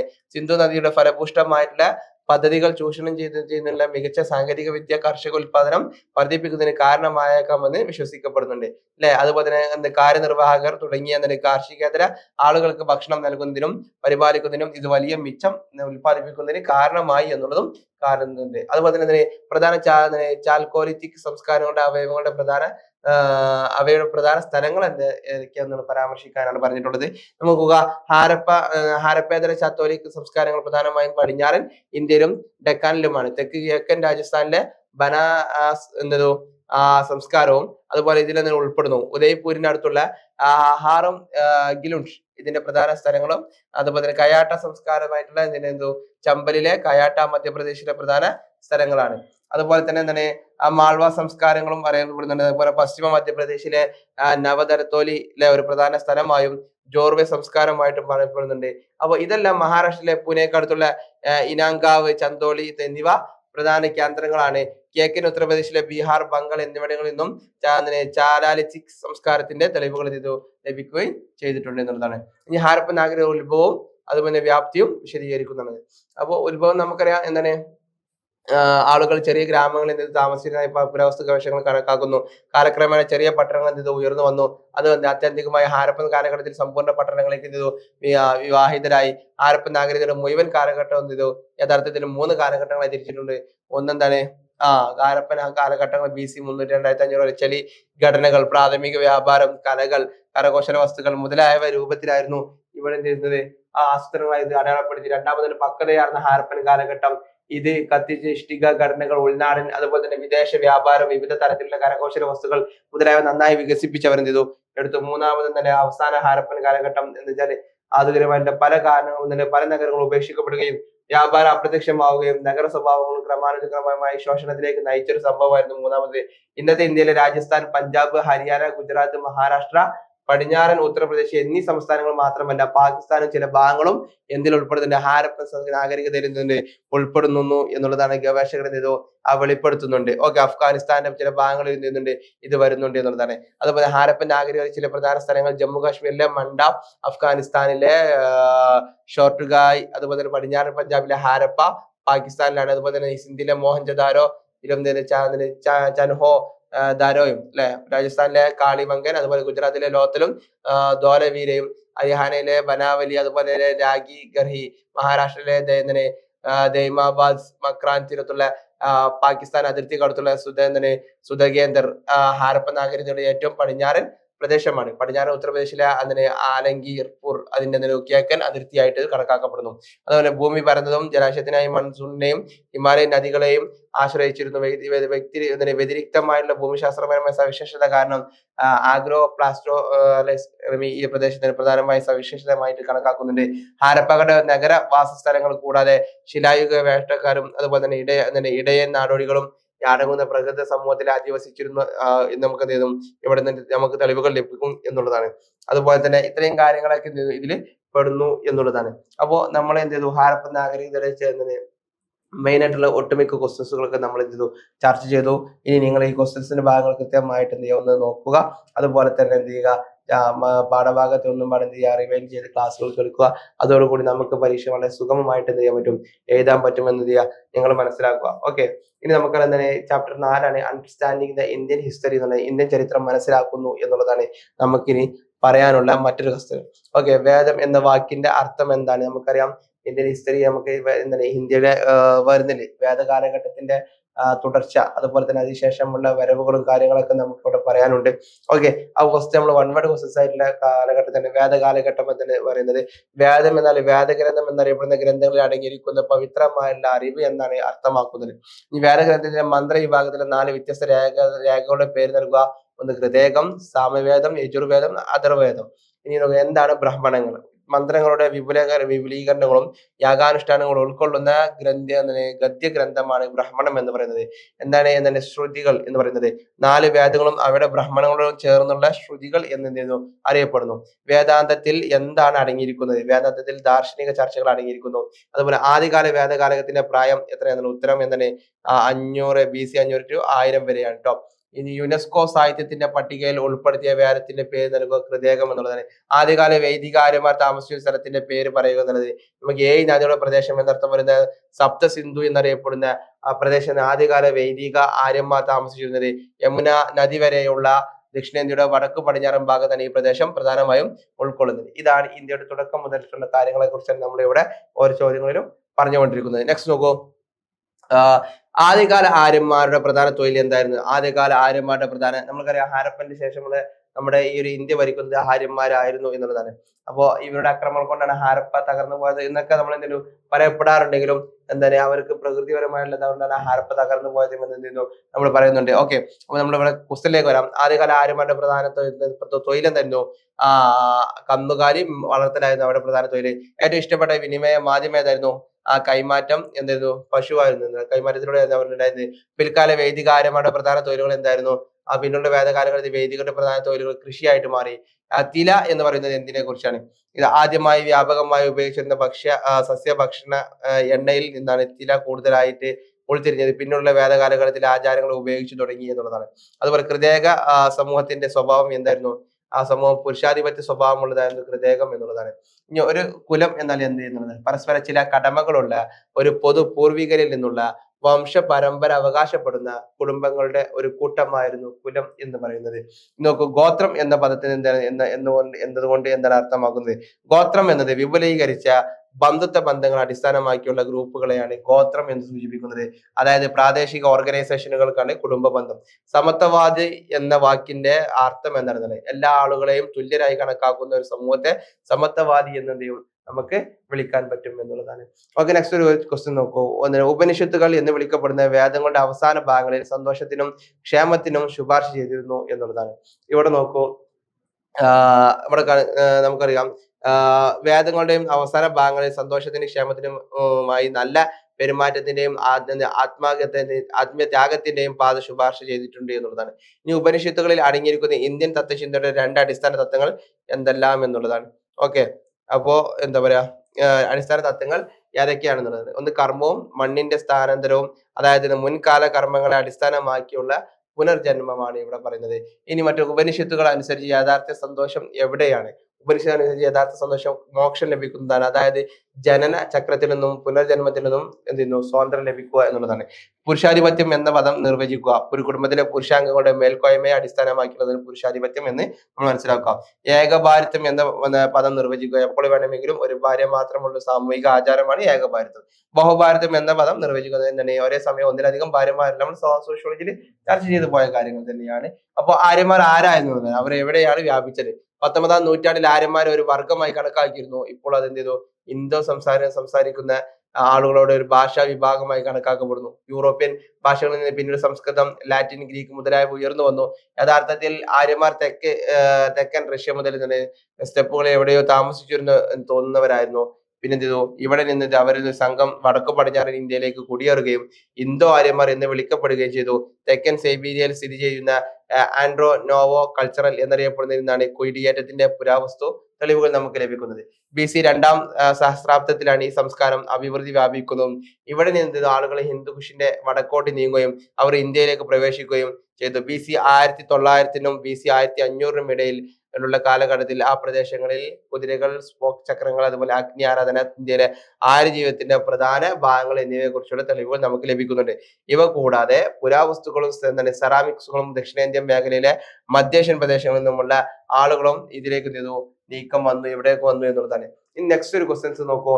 ആദ്യകാല വൈദികരുടെ ഭൂമിശാസ്ത്രപരമായ സ്ഥാനങ്ങൾ സൂചിപ്പിക്കുക എന്നുള്ളതാണ്. അപ്പൊ ആദ്യകാല വൈദികരുടെ ഭൂമിശാസ്ത്രപരമായ സ്ഥാനങ്ങൾ. അപ്പൊ ആദ്യകാല വേദക്കാരുടെ ഭൂമിശാസ്ത്രപരമായ സ്ഥാനങ്ങൾ 7 നദികളുടെ പ്രദേശം വരുന്ന സപ്തസിന്ധു എന്നറിയപ്പെടുന്ന പ്രദേശത്തേക്കാണ് ആദ്യകാല വൈദിക ആര്യന്മാർ താമസിച്ചിരുന്നത്. ഈ പ്രദേശം യമുന നദി വരെ ദക്ഷിണേന്ത്യയുടെ വടക്ക് പടിഞ്ഞാറൻ ഭാഗത്ത് ഉൾക്കൊള്ളുന്നു. അതുപോലെ തന്നെ വിദിസ്ത, അതുപോലെ പുരുഷനി, രവി, വിഷാപ്, ബിയാസ്, ശുദുത്രി, സരസ്വതി എന്നിവ ഉൾപ്പെടുന്നു. ഈ പ്രദേശത്ത് ഗൃദേകക്കാർ താമസിച്ചു, യുദ്ധങ്ങൾ ചെയ്തു, അവരുടെ കന്നുകാലികളെയും മറ്റു വളർത്തുമൃഗങ്ങളെയും മേയിച്ചു കൊണ്ടിരുന്നു. ആര്യന്മാരുടെ പ്രധാന സാംസ്കാരിക സവിശേഷതകൾ വിവരിക്കുക എന്നുള്ളത് യഥാർത്ഥത്തിൽ ആര്യന്മാർ തെക്കൻ റഷ്യ മുതൽ മധ്യേഷ്യ വരെ വ്യാപിച്ചു കിടക്കുന്ന എവിടെ ഈ ഒരു മേഖലയിൽ അവിടെ താമസിച്ചിരുന്നവരായിരുന്നു ഈ ആര്യന്മാർ എന്ന് പറയുന്നത്. ഇവിടെ നിന്ന് അവരെ ഒരു സംഘം വടക്കു പടിഞ്ഞാറൻ ഇന്ത്യയിലേക്ക് കുടിയേറുകയും ഇന്തോ ആര്യന്മാർ എന്ന് വിളിക്കപ്പെടുകയും ചെയ്തു. തെക്കൻ സൈബീരിയയിൽ സ്ഥിതി ചെയ്യുന്ന നോവോ കൾച്ചറൽ എന്നറിയപ്പെടുന്നതിൽ നിന്നാണ് ഈ കുടിയേറ്റത്തിന്റെ പുരാവസ്തു തെളിവുകൾ നമുക്ക് ലഭിച്ചു എന്ന് പറഞ്ഞു. ഈ സംസ്കാരം BC 2-ാം സഹസ്രാബ്ദത്തിൽ അഭിവൃദ്ധിപ്പെടുകയും ഇവിടെ നിന്ന് ആളുകൾ ഹിന്ദുക്കുഷിലേക്ക് കടക്കുകയും അതിനെ ഇന്ത്യ മൊത്തം വ്യാപിക്കുകയും ചെയ്തു എന്നുള്ളതാണ്. ഇനി നെക്സ്റ്റ് നോക്കൂ. പിൽക്കാല വേദ കാലഘട്ടത്തിൽ ആര്യന്മാരുടെ സാമ്പത്തിക രീതിയിലുള്ള മാറ്റങ്ങൾ വീക്ഷിക്കും. പിൽക്കാല വേദ കാലഘട്ടത്തിൽ അർവാന്മാരുടെ സാമ്പത്തിക രീതിയിലുണ്ടായ മാറ്റം ആര്യന്മാരുടെ പിൽക്കാല വേദ കാലഘട്ടത്തിൽ ദൈവികയുടെ പ്രധാന ആശ്രയമായി കൃഷി മാറി. കാർഷിക പ്രക്രിയ ആരംഭിക്കുന്നതിന് നിരവധി ആചാരങ്ങൾ അവതരിപ്പിച്ചു. 6-8 നുകങ്ങൾ ഉപയോഗിച്ച് ഉയർന്നത് പ്രചാരത്തിലായി. കൃഷിക്ക് ഉദ്ദേശിക്കുന്ന ഭൂമിക്ക് വേണ്ടിയാണ് പോത്തിനെ വളർത്തിയിരുന്നത്. ഇന്ദ്രദേവൻ ഈ കാലഘട്ടത്തിന്റെ ലോർഡ് ഓഫ് ഫ്ലോ എന്നൊരു പുതിയ വിശേഷണം നേടി എന്നുള്ളതാണ്. അപ്പോ ഇന്ദ്രദേവൻ കൂടുതലായിട്ട് ആരാധിക്കപ്പെട്ടത്. അതുപോലെ തന്നെ സസ്യ ഭക്ഷണത്തിന്റെ എണ്ണവും ഇനങ്ങളും വർദ്ധിച്ചു. യവം കൂടാതെ ആളുകൾ ഇപ്പോൾ ഗോതമ്പ്, അരി, പയറുവർഗ്ഗങ്ങൾ, ബാർലി, തിന എന്നിവ നിരവധി സാധനങ്ങൾ അവർ കൃഷി ചെയ്യാൻ തുടങ്ങി. അങ്ങനെ ഭക്ഷ്യോൽപാദനം ആരംഭിച്ചതോടെ ആചാരങ്ങളിൽ, കാർഷികോൽപ്പന്നങ്ങളിൽ അതുപോലെ തന്നെ ആദ്യമായി വ്യാപകമായി ഉപയോഗിക്കുന്ന സസ്യഭക്ഷണം, എണ്ണ കൂടുതലായി ഉൾത്തിരിഞ്ഞ ചില അതുപോലെ ആചാരങ്ങളിൽ ഉപയോഗിച്ചു തുടങ്ങി. പിൽക്കാല വേദ കാലഘട്ടത്തിലെ ആളുകൾ ചെമ്പിനും വെങ്കലത്തിനും പകരം ഇരുമ്പ് ഉപയോഗിക്കാനും തുടങ്ങി എന്നുള്ളതാണ്. ഇരുമ്പ് സാങ്കേതിക വിദ്യയെ കുറിച്ചുള്ള അറിവ് എങ്ങനെയാണ് കൃഷിയുടെ വികാസനത്തിന് സഹായകമായത്? നമുക്ക് സിമ്പിൾ ആയിട്ട് പറയാൻ പറ്റും അല്ലെ. പിൽക്കാല വേദകാലത്ത് കൃഷിയുടെ വികാസത്തിന് പ്രധാന ഘടകം തന്നെ എന്തായിരുന്നു? ഇരുമ്പ് ഉപയോഗമായിരുന്നു. താരതമ്യേന കുറഞ്ഞ സമയത്തിനുള്ളിൽ വലിയ വനഭൂമി കൃഷിയോഗ്യമാക്കി മാറ്റാൻ, കഷ്ണങ്ങളാക്കി മാറ്റാൻ, പറമ്പിനെ പെട്ടെന്ന് കിളച്ചെടുക്കാൻ ഇരുമ്പിന്റെ ആ ദൃഢത സഹായിച്ചു എന്നുള്ളത് കൊണ്ട് തന്നെ ആ മണ്ണിനെ കൂടുതൽ ഫലപുഷ്ടമാക്കാനും കഴിഞ്ഞു എന്നുള്ളതാണ്. അതുപോലെ ചോദ്യം, പിൽക്കാല വേദകാലത്ത് സ്ത്രീകൾക്ക് എന്ത് തരത്തിലുള്ള വൈകല്യങ്ങളാണ് ചുമത്തിയത്? ഈ കാലയളവിൽ സ്ത്രീകൾക്ക് ചില നിയന്ത്രണങ്ങൾ പ്രത്യക്ഷപ്പെട്ടു. ഒരു വാചകത്തിൽ സ്ത്രീയെ ഒരു വയസ്സായിട്ട് കണക്കാക്കിയിട്ടുണ്ട്. മറ്റൊരു പാഠത്തിൽ മകൾ എല്ലാ ദുഃഖങ്ങളുടെയും ഉറവിടമാണെന്ന് പറഞ്ഞിട്ടുണ്ട്. വിവാഹശേഷം സ്ത്രീകൾക്ക് ഭർത്താവിനൊപ്പം താമസിക്കേണ്ടി വന്നു. പൊതുയോഗങ്ങളിൽ സ്ത്രീകളുടെ പങ്കാളിത്തം നിയന്ത്രിച്ചു. ഇങ്ങനെയുള്ള സ്ത്രീകൾക്ക് ചില പ്രശ്നങ്ങളൊക്കെ നേരിടേണ്ടി വന്നു. ഇരുമ്പ് സാങ്കേതിക വിദ്യയെ കുറിച്ചുള്ള അറിവ് എങ്ങനെയാണ് കൃഷിയുടെ വികാസത്തിന് നമ്മൾ സഹായിച്ചത് നമ്മൾ പറഞ്ഞു കഴിഞ്ഞു. അതുപോലെ തന്നെ പിൽക്കാല വേദകാലത്ത് സ്ത്രീകൾക്ക് എന്ത് തരത്തിലുള്ള വൈകല്യങ്ങളാണ് ക്വസ്റ്റ്യൻസിന് വന്നതുണ്ടോ? അപ്പൊ പിൽക്കാല വേദകാലഘട്ടത്തിൽ ബ്രാഹ്മണങ്ങൾ എങ്ങനെയാണ് പ്രധാനമായത് എന്നുള്ളതാണ്. പിൽക്കാല വേദകാലഘട്ടത്തിൽ വർദ്ധിച്ചു വരുന്ന യാഗങ്ങളുടെയും അനുഷ്ഠാനങ്ങളുടെ എണ്ണം ബ്രാഹ്മണരെ വളരെ ശക്തരാക്കി. കാർഷിക പ്രവർത്തനങ്ങളുടെ വിവിധ ഘട്ടങ്ങളുമായി ബന്ധപ്പെട്ട വിവിധ ആചാരങ്ങൾ അവർ നടത്തി. അവരെ കൂടുതൽ പ്രാധാന്യമുള്ളവരാക്കി. ആദ്യ വേദകാലഘട്ടത്തിലെ ജനകീയ അസംബ്ലികളുടെ പ്രവർത്തനങ്ങൾ വിവരിക്കുക എന്നുള്ളതാണ്. അപ്പൊ നോക്കുക, ആദ്യ വേദകാലഘട്ടത്തിലെ ജനകീയ സമ്മേളനങ്ങളുടെ പ്രവർത്തനങ്ങൾ എന്ന് പറയുന്നത് ആദ്യ വേദകാലഘട്ടത്തിലെ ജനകീയ സമ്മേളനങ്ങളിൽ സഭ, സമിതി, വിവിധ ഗണങ്ങൾ, പരിഷത്ത് എന്നിവരായിരുന്നു. സഭയും സമിതിയും ആയിരുന്നു ഏറ്റവും പ്രധാനപ്പെട്ടത്. ഈ അസംബ്ലികളിൽ എല്ലാം ജീവിതത്തിന്റെ വശങ്ങൾ സമ്മേളനത്തിൽ ചർച്ച ചെയ്യപ്പെട്ടു. അവയിൽ യുദ്ധങ്ങൾ ഉൾപ്പെട്ടേക്കാം. യുദ്ധങ്ങൾ, ജുഡീഷ്യൽ, മതപരമായ പ്രവർത്തനങ്ങൾ മുതലായവയെല്ലാം കൊള്ളയുടെ വിവരണം. അങ്ങനെ ഈ സമ്മേളനങ്ങളിൽ ഒരു വിധത്തിൽ മേധാവികളുടെ അധികാരത്തെ പരിമിതപ്പെടുത്തി. സ്ത്രീകളും ഇതിലുണ്ടായിരുന്നു. അതുപോലെ തന്നെ സമിതിയുടെയും ചർച്ചകളിൽ പങ്കെടുക്കാൻ എന്ത് ചെയ്തു അവരെ അനുവദിച്ചിരുന്നു എന്നുള്ളതാണ്. ഇനി ആദ്യകാല വേദികളുടെ പ്രധാന തൊഴിൽ എന്തായിരുന്നു എന്നുള്ളത് നമുക്ക് പറഞ്ഞു. ഇടയന്മാരായിരുന്നു, അതുപോലെ പശുപരിപാലനമായിരുന്നു അവരുടെ പ്രധാന തൊഴില്. പാൽ, മാംസ, തോല് എന്നിവയായിരുന്നു അവർ കന്നുകാലികൾ, എന്താ ആട്, കുതിര എന്നിവയെ വളർത്തുകയും കൃതികാലത്തിലെ സാഹിത്യ തെളിവുകൾ വിശകലനം ചെയ്തതിന് ശേഷമാണ് നമ്മൾ ഈ നിഗമനത്തിൽ എത്തുന്നത് എന്നുള്ളതാണ്. ധനികനായ ഒരാൾ ഗോമസ് എന്നും മകൾ പശുവിനെ കറക്കുന്നവൾ എന്നർത്ഥം വരുന്ന ദുഹിത്രി എന്നും പറയപ്പെട്ടു. ഷാന എന്ന വാക്കിന്റെ അർത്ഥം പശുക്കളെ തിരയുന്ന എന്നാണ്. എന്നാൽ ഇത് കന്നുകാലികളെ ചൊല്ലിയുള്ള ഏതെങ്കിലും യുദ്ധങ്ങൾ നടന്നതിനാൽ യുദ്ധം എന്നും അർത്ഥമുണ്ട് എന്നുള്ളതാണ്. കന്നുകാലിയുടെ എണ്ണം വർദ്ധിപ്പിക്കാൻ പ്രാർത്ഥനകൾ നടത്തി അവയെല്ലാം കാണിക്കുന്നത് കൃതേകം ആര്യന്മാരുടെ ഏറ്റവും പ്രധാനപ്പെട്ട സാമ്പത്തിക പ്രവർത്തനമായിരുന്നു കന്നുകാലി വളർത്തൽ എന്നുള്ളതാണ്. ഇനി ആദ്യകാല വൈദിക സമൂഹം സമത്വ പരമായ ഒന്നായിരുന്നു എങ്കിലും ആ കാലഘട്ടത്തിൽ ചില വ്യത്യാസങ്ങൾ നിലനിന്നിരുന്നു. വിശദീകരിക്കുക എന്നുള്ളതാണ്. അപ്പൊ നമുക്കറിയാം കൃതേക സമൂഹം ലളിതവും വലിയൊരു സമത്വ സമൂഹമായിരുന്നു. ജാതി വിഭജനം ഉണ്ടായിരുന്നില്ല. തൊഴിൽ വിഭജനത്തെ അടിസ്ഥാനമാക്കിയുള്ളതല്ല. ഒരു കുടുംബത്തിലെ അംഗങ്ങൾക്ക് വ്യത്യസ്ത തൊഴിലുകൾ സ്വീകരിക്കാം. എന്നിരുന്നാൽ ചില വ്യത്യാസങ്ങൾ ഈ കാലങ്ങളിൽ നിലനിന്നിരുന്നു. വൈദികർക്കും നോൺ വൈദികർ എന്ന് വെച്ചാൽ വൈദികരല്ലാത്തവർക്കും ഇടയിലുള്ള പ്രാരംഭ വേർതിരിവിന്റെ അടിസ്ഥാനം വർണ്ണമോ നിറമോ ആയിരുന്നു. വൈദികരായ ആളുകൾക്ക് നീതിയുള്ളവരായിരുന്നു. അതേസമയം വൈദികരല്ലാത്തവർ എന്ന തദ്ദേശവാസികൾ ഇരുണ്ട നിറമുള്ളവരും വ്യത്യസ്ത ഭാഷ സംസാരിക്കുന്നവരുമായിരുന്നു. അങ്ങനെ കൃതേകം ആര്യവർണ്ണത്തെയും ദശവർണ്ണത്തെയും പരാമർശിക്കുന്നു. കൃതേകക്കാരിൽ നിന്ന് വ്യത്യസ്തമായ ഒരു സംഘം എന്ന അർത്ഥത്തിലാണ് ഇവിടെ ദശ ഇവിടെ ഉപയോഗിക്കാൻ കാരണമെന്നും നമ്മൾ മനസ്സിലാക്കുക. ഈ കാലഘട്ടത്തിലെ ചില ആചാരങ്ങൾ യുദ്ധകൊള്ളയുടെ വലിയ പങ്ക് തലവന്മാരുടെയും പുരോഹിതരുടെയും കൈകളിൽ കേന്ദ്രീകരിക്കുന്നത് ഈ വേദ കാലഘട്ടത്തിലെ അവസാന കാലഘട്ടത്തിൽ ഒരു ഗോത്രത്തിനുള്ളിൽ ചില അസമത്വങ്ങൾ സൃഷ്ടിക്കുന്ന കാരണമാവുകയും ചെയ്തു എന്നുള്ളതാണ്. ഓക്കെ, അപ്പൊ മറ്റൊരു ക്വസ്റ്റ്യൻസ് നമുക്ക് ചർച്ച ചെയ്യാം. എന്നാൽ പിൽക്കാല വേദ കാലഘട്ടത്തിൽ ഉണ്ടായ സാമൂഹിക മാറ്റങ്ങൾ വിവരിക്കുന്നതാണ്. അപ്പൊ നമുക്കറിയാം പിൽക്കാല വേദ കാലഘട്ടത്തിൽ സംഭവിച്ച സാമൂഹിക മാറ്റങ്ങൾ എന്ന് പറയുന്നത് കുടുംബം വൈദിക സമൂഹത്തിന്റെ അടിസ്ഥാന യൂണിറ്റായി തുടരുന്നു എന്നുള്ളതാണ്. എന്നിരുന്നാലും അതിന്റെ ഘടന മാറ്റത്തിന് വിധേയമായി. പിന്നീടുള്ള കാലഘട്ടം നമുക്കറിയാം കൂട്ടുകുടുംബം എന്ന് വിളിക്കപ്പെടാൻ പ്രാപ്തമായി. ത്രാഞ്ചിരേഖയിലും ചിത്രയിലും തന്നെ കണ്ടെത്തിയ അടുപ്പുകളുടെയും നിരകൾ കാണിക്കുന്നത് ഇവ സാമുദായിക ഭക്ഷണത്തിനോ വലിയ കുടുംബങ്ങളുടെ ഭക്ഷണം പാകം ചെയ്യാനോ ഉദ്ദേശിക്കുന്നതായി കണക്കാക്കുന്നു എന്നുള്ളതാണ്. ഓക്കെ, അതുപോലെ ബഹുഭാരതം പതിവാണെങ്കിലും ഏകഭാരത വിവാഹങ്ങൾ മുൻഗണന നൽകി എന്നുള്ളതും ഈ കാലഘട്ടത്തിന്റെ പ്രത്യേകതയാണ്. വിവാഹിത സ്ത്രീകൾക്ക് ഭർത്താവിനോടൊപ്പം താമസിക്കുകയും സ്ത്രീകൾക്ക് പൊതുവായിട്ടുള്ള കാര്യങ്ങളിൽ ഇടപെടാൻ നിയന്ത്രണങ്ങൾ വരികയും ചെയ്തു എന്നുള്ളതും ഈ ഒരു കാലഘട്ടത്തിൽ ഉണ്ടായി. അതുപോലെ തന്നെ സമുദായം 4 വർണ്ണങ്ങളായി വിഭജിച്ചു. ബ്രാഹ്മണർ, ക്ഷത്രിയർ, വൈശ്യർ, ശൂദ്രർ എന്നിങ്ങനെ 4 വർണ്ണങ്ങൾ എന്ത് ചെയ്തു ഈ കാലഘട്ടത്തിൽ വർദ്ധിച്ചു. ഇനി ആദ്യ കാലഘട്ട വേദ കാലഘട്ടത്തിൽ മേധാവിയുടെ സ്ഥാനം വിവരിക്കുക. പിന്നീടുള്ള വേദ കാലഘട്ടത്തിൽ എന്ത് മാറ്റങ്ങൾ സംഭവിച്ചു. അപ്പൊ ആദ്യകാല വേദ കാലഘട്ടത്തിലെ പ്രധാന സാമൂഹിക യൂണിറ്റ് ആയിരുന്നു ജനങ്ങൾ എന്നുള്ളത്. അതുപോലെ തന്നെ ഈ ഒരു ജന യൂണിറ്റിന്റെ മേധാവിമാരെന്ന് രാജൻ എന്നും അദ്ദേഹത്തിന്റെ രാഷ്ട്രീയ നേതാവായിരുന്നു. ജനത്തെയും ഇങ്ങനെ കണക്കാക്കിയിരുന്നത്. ഒരു കുടുംബത്തിലെ പിന്തുടർച്ച അറിയാമായിരുന്നെങ്കിലും അത് ആദിമ നിയമത്തെ അടിസ്ഥാനമാക്കിയുള്ളതല്ല. അതുപോലെ തന്നെ പുരോഹിതർ പല കാര്യങ്ങളിലും തലവനെ സഹായിക്കുകയും ഉപദേശിക്കുകയും ചെയ്തു എന്നുള്ളതാണ്. സേനാനി, കുലബ, ഗ്രാമണി തുടങ്ങിയ കൃതേകത്തിലെ പരാമർശിക്കുന്ന ചില പ്രവർത്തകരാണ്. സേനയോ സൈന്യമോ ഒരു സ്ഥിരം പോരാട്ട സംഘമായിരുന്നില്ല. യുദ്ധസമയത്ത് അണിനിരുന്ന പ്രാപ്തിയുള്ള ഗോത്രവർഗക്കാരായിരുന്നു അത്. അപ്പൊ അതിന് ആശാരിയും രഥക്കാരനും രക്ഷകൻ രഥങ്ങൾ നിർമ്മിക്കാനുള്ള ചുമതലക്കാരനും ഒക്കെ ആയിരുന്നു ഇവര്. ഓക്കെ, എന്നാൽ പിൽക്കാല വേദ കാലഘട്ടത്തിലെ സംഭവങ്ങൾ ഇതൊരു രാഷ്ട്രീയ ഒരു രാജ്യത്തിന്റെ രീതിയായിട്ട് മാറി. അതുപോലെ തന്നെ രാജസൂയ തുടങ്ങിയ വിപുലമായ കിരീടധാരണ ചടങ്ങുകൾ ഇവർക്കിടയിൽ വരാൻ തുടങ്ങി. പിന്നെ ഇവരുടെ കുടുംബങ്ങൾക്ക് തന്നെ ഇവരുടെ രാജ്യത്തിന്റെ അധികാരങ്ങൾ നൽകാൻ തുടങ്ങി. അതുപോലെ തന്നെ ഭരണത്തിന്റെ തലവനെ സഹായിക്കാൻ ഉദ്യോഗസ്ഥ വൃന്ദങ്ങൾ ഒരുങ്ങി തയ്യാറായി വന്നു. അതുപോലെ തന്നെ ജാമ്യ ശുൽക്ക അതുപോലെ എന്നിവയുള്ള നികുതികൾ ഇവർക്ക് പിരിക്കാൻ തുടങ്ങി. ഇതുകൊണ്ടാണ് പിന്നെ രാജാക്കന്മാർ ജീവിക്കാൻ തുടങ്ങിയത് എന്നുള്ള പിൽക്കാല വേദ കാലഘട്ടത്തിൽ സംഭവിച്ച മാറ്റങ്ങളാണ് ഇവിടെ പറയുന്നത്. ഓക്കെ, ഇനി നമുക്കൊരു നെക്സ്റ്റ് ചാപ്റ്റർ അറിയാം. മൗര്യാനന്തര വികസനം എന്നുള്ള ഈ ഒരു ചാപ്റ്റർ പാട് നമുക്ക് ഇവിടെ പറയാം. ഓക്കെ, അപ്പൊ നോക്കൂ, എന്താണ് മൗര്യാനന്തര വികസനം? മൗര്യന്മാരുടെ കാലഘട്ടം നമുക്കറിയാം. മിലിന്ദ ബെൻഹോയുടെ വിഷയം എന്തായിരുന്നു എന്നതാണ്. അപ്പോ ഗ്രന്ഥത്തിന്റെ ബുദ്ധമത രചയിതാവ് ചോദിച്ച ദാർശനിക ചോദ്യങ്ങൾ അടങ്ങിയിരിക്കുന്നു എന്നുള്ളതാണ്. പരിശുദ്ധ സംസ്കൃതത്തിൽ രചിക്കപ്പെട്ട ആദ്യകാല ഇന്ത്യയിലെ ആദ്യത്തെ രാജകീയ ലിഖിതം ഷെയ്ഖ് ഭരണാധികാരി രുദ്രദാമനെ ഗാർണറിലോ ജുനഗർഹിലോ ഉള്ള ഒരു പാറയിൽ കൊത്തിവെച്ച ലിഖിതമായിരുന്നു ഇത്. അതുപോലെ തന്നെ കുശാന രാഷ്ട്രത്തിന്റെ ഒരു പ്രധാന സവിശേഷത പരാമർശിക്കുന്നത് ദേവപുത്രൻ, അതായത് ദൈവപുത്രൻ എന്ന സ്ഥാനപ്പേരായിരുന്നു കുശാന ഭരണത്തിന്റെ ഒരു പ്രധാന സവിശേഷത. അതുപോലെ തന്നെ ഹാത്തി ഗുംഫ ലിഖിതം ഏത് സ്ഥലത്താണ് സ്ഥിതി ചെയ്യുന്നത്? ഒറീസയിലെ ഭുവനേശ്വറിനടുത്തുള്ള ഉദയ മലനിരകളിലാണ് ഈ ഒരു സ്ഥലം സ്ഥിതി ചെയ്യുന്നത്. അതുപോലെ തന്നെ ശതവാഹനന്മാരുടെ തലസ്ഥാനം ഏതായിരുന്നു? മഹാരാഷ്ട്രയിലെ ഔറംഗാബാദിനടുത്തുള്ള പ്രതിഷ്ഠിതമായിരുന്നു. അതുപോലെ തന്നെ റോമിൽ നിന്ന് കയറ്റുമതി ചെയ്തിരുന്നതൊക്കെയായിരുന്നു ആഭരണങ്ങളും ആനക്കൊമ്പ് അതുപോലെ തന്നെ സുഗന്ധദ്രവ്യങ്ങളും ആയിരുന്നു. ഇനി എന്തായിരുന്നു ഈ യവനപ്രിയ എന്ന് പറയുന്നത്? റോമിലേക്ക് കയറ്റുമതി ചെയ്തിരുന്ന ഇന്ത്യൻ കുരുമുളകിനെയാണ് യവനപ്രിയ എന്ന് പറയുന്നത്. റോമക്കാർ ഇന്ത്യയിലേക്ക് കയറ്റുമതി ചെയ്തത് എന്തൊക്കെയായിരുന്നു? സ്വർണം, വെള്ളി അതുപോലെ തന്നെ വീഞ്ഞുകളൊക്കെ ആയിരുന്നു. അതുപോലെ തന്നെ എന്തായിരുന്നു ശ്രേണികൾ അല്ലെങ്കിൽ ഗിൽഡുകൾ എന്ന് പറയുന്നത് എന്താണ്?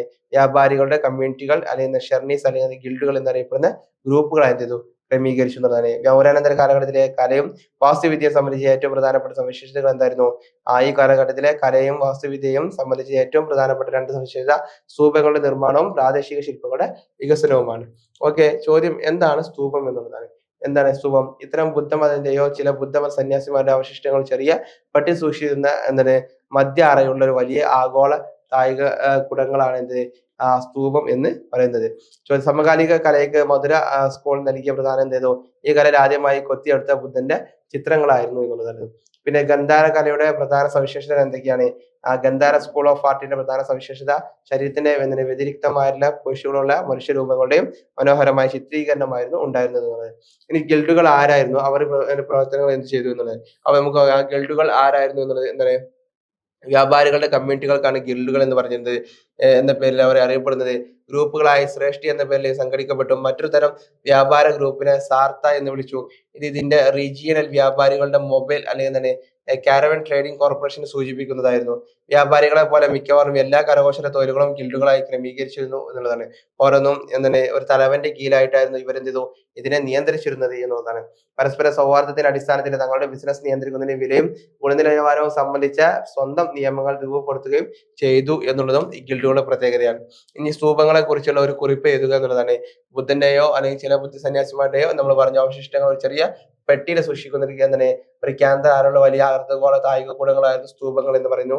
അടിത്തറയ്ക്ക് ചുറ്റും ഘടികാര ദിശയിൽ പ്രദക്ഷിണം ചെയ്യുന്നതിനുള്ള ഒരു പാത ഉണ്ടായിരുന്നു. പിന്നീട് കല്ലിൽ നിർമ്മിച്ച തടി കൊണ്ടുള്ള ഒരു റെയിലിംഗ് കൊണ്ട് ചുറ്റപ്പെടുകയും ചെയ്തു. ഈ കാലഘട്ടത്തിൽ പ്രമുഖ സ്തൂപങ്ങൾ അശോകനാൽ നിർമ്മിക്കപ്പെട്ടതും പിന്നീട് വലുതാക്കിയതുമായിട്ടുള്ള ബാർഹൂട്ടിലും സാഞ്ചിയിലുമാണ് ഇത് ഉണ്ടായിരുന്നത് എന്നുള്ളതാണ്. അതുപോലെ ബരഹൌദ് സ്തൂപ BC 2-ാം നൂറ്റാണ്ടിന്റെ മധ്യകാലം മുതൽ നിലവിലുള്ള ഒരു സ്തൂപമായിരുന്നു. ഈ കാലയളവിൽ സാഞ്ചിയിൽ 3 വലിയ സ്തൂപങ്ങൾ നിർമ്മിക്കുകയും എന്ത് ചെയ്യുന്നു അതിപ്പോൾ സൂക്ഷിക്കുന്നുണ്ട്. ഈ കാലയളവിൽ ദക്ഷിണേന്ത്യയിലും നിരവധി സ്തൂപങ്ങൾ നിർമ്മിക്കപ്പെട്ടിരുന്നുവെങ്കിലും അവയൊന്നും അതിജീവിച്ചില്ല എന്നുള്ളതും ഈ ഒരു കാലഘട്ടത്തിന്റെ പ്രത്യേകതയാണ്. ഇനി ഈ സ്തൂപത്തെ കുറിച്ച് നമുക്ക് ഒരു കുറിപ്പ് തയ്യാറാക്കാൻ പറ്റുമ്പോൾ നമ്മൾ കൊടുക്കാൻ പറ്റുന്ന കാര്യങ്ങളായിരുന്നു. ഈ സംഘകാലത്തിന്റെ സമ്പദ് വ്യവസ്ഥ വിവരിക്കുക. സംഘകാലത്തിന്റെ പറയുമ്പോൾ നമുക്കറിയാം ജനങ്ങൾ കൃഷി, കരകൗശല വസ്തുക്കൾ വ്യാപാരം തുടങ്ങിയ വിവിധ സാമ്പത്തിക പ്രവർത്തനങ്ങളിൽ ഏർപ്പെട്ടിരുന്നു നമുക്ക് മനസ്സിലാക്കാൻ പറ്റും. അതുപോലെ നെല്ലായിരുന്നു പ്രധാന വിള എന്ന് പറയാൻ പറ്റും. ഇത് ജനങ്ങളുടെ ഭക്ഷണത്തിന്റെ ഒരു പ്രധാന ഭാഗമായിരുന്നു. കൂടുതൽ ഉൾനാടൻ വ്യാപാരത്തിലുള്ള ബാർട്ടർ എക്സ്ചേഞ്ചിന്റെയും ഒരു മാധ്യമമായിരുന്നു പ്രവർത്തിച്ചു. സമീപപ്രദേശത്ത് പറ്റാത്ത നദികളില്ലാത്തതിനാൽ സാധ്യമാകുന്നിടത്തെല്ലാം ടാങ്കുകളും കിണറുകളും നിർമ്മിച്ച അവർ ഇതിനെ വെള്ളത്തെ കെട്ടി നിർത്തിക്കൊണ്ട് അവർ കൃഷി ചെയ്തു എന്നുള്ളതാണ്. അതുപോലെ തന്നെ രാജ്യത്തെ ആദ്യകാല അണക്കെട്ട് നിർമ്മിക്കപ്പെട്ടു. കാവേരി നദിയിൽ നിർമ്മിക്കപ്പെട്ടത്. സംഘസമ്പദ് വ്യവസ്ഥയുടെ ഏറ്റവും പ്രധാനപ്പെട്ട സവിശേഷത റോമൻ കാലവുമായുള്ള അഭിവൃദ്ധിയുമായുള്ള അവരുടെ വ്യാപാര ബന്ധമായിരുന്നു എന്നുള്ളതായിരുന്നു. അതുപോലെ തന്നെ ഇന്ത്യൻ തീരങ്ങളിൽ അവരുടെ സ്വർണ്ണങ്ങളും മറ്റു കാര്യങ്ങളൊക്കെ നമ്മളിവിടെ കണ്ടെത്തുകയും ചെയ്തു എന്നുള്ളതാണ്. അതുപോലെ തമിഴ് പ്രദേശങ്ങളിലെ പ്രധാന പട്ടണങ്ങളും കരകൗശല കേന്ദ്രങ്ങളും ഉയരാൻ കാരണമാവുകയും ചെയ്തു. വഞ്ചി ഇന്നത്തെ തമിഴ്നാട്ടിലെ കരൂർ അറിയപ്പെടുന്നു. ചോരന്മാരുടെ തലസ്ഥാനമായും വാണിജ്യത്തിന്റെ കരകൗശലത്തിന്റെ ഒരു പ്രധാന കേന്ദ്രമായിട്ട് ഇത് അറിയപ്പെടുന്നു എന്നുള്ളതാണ്.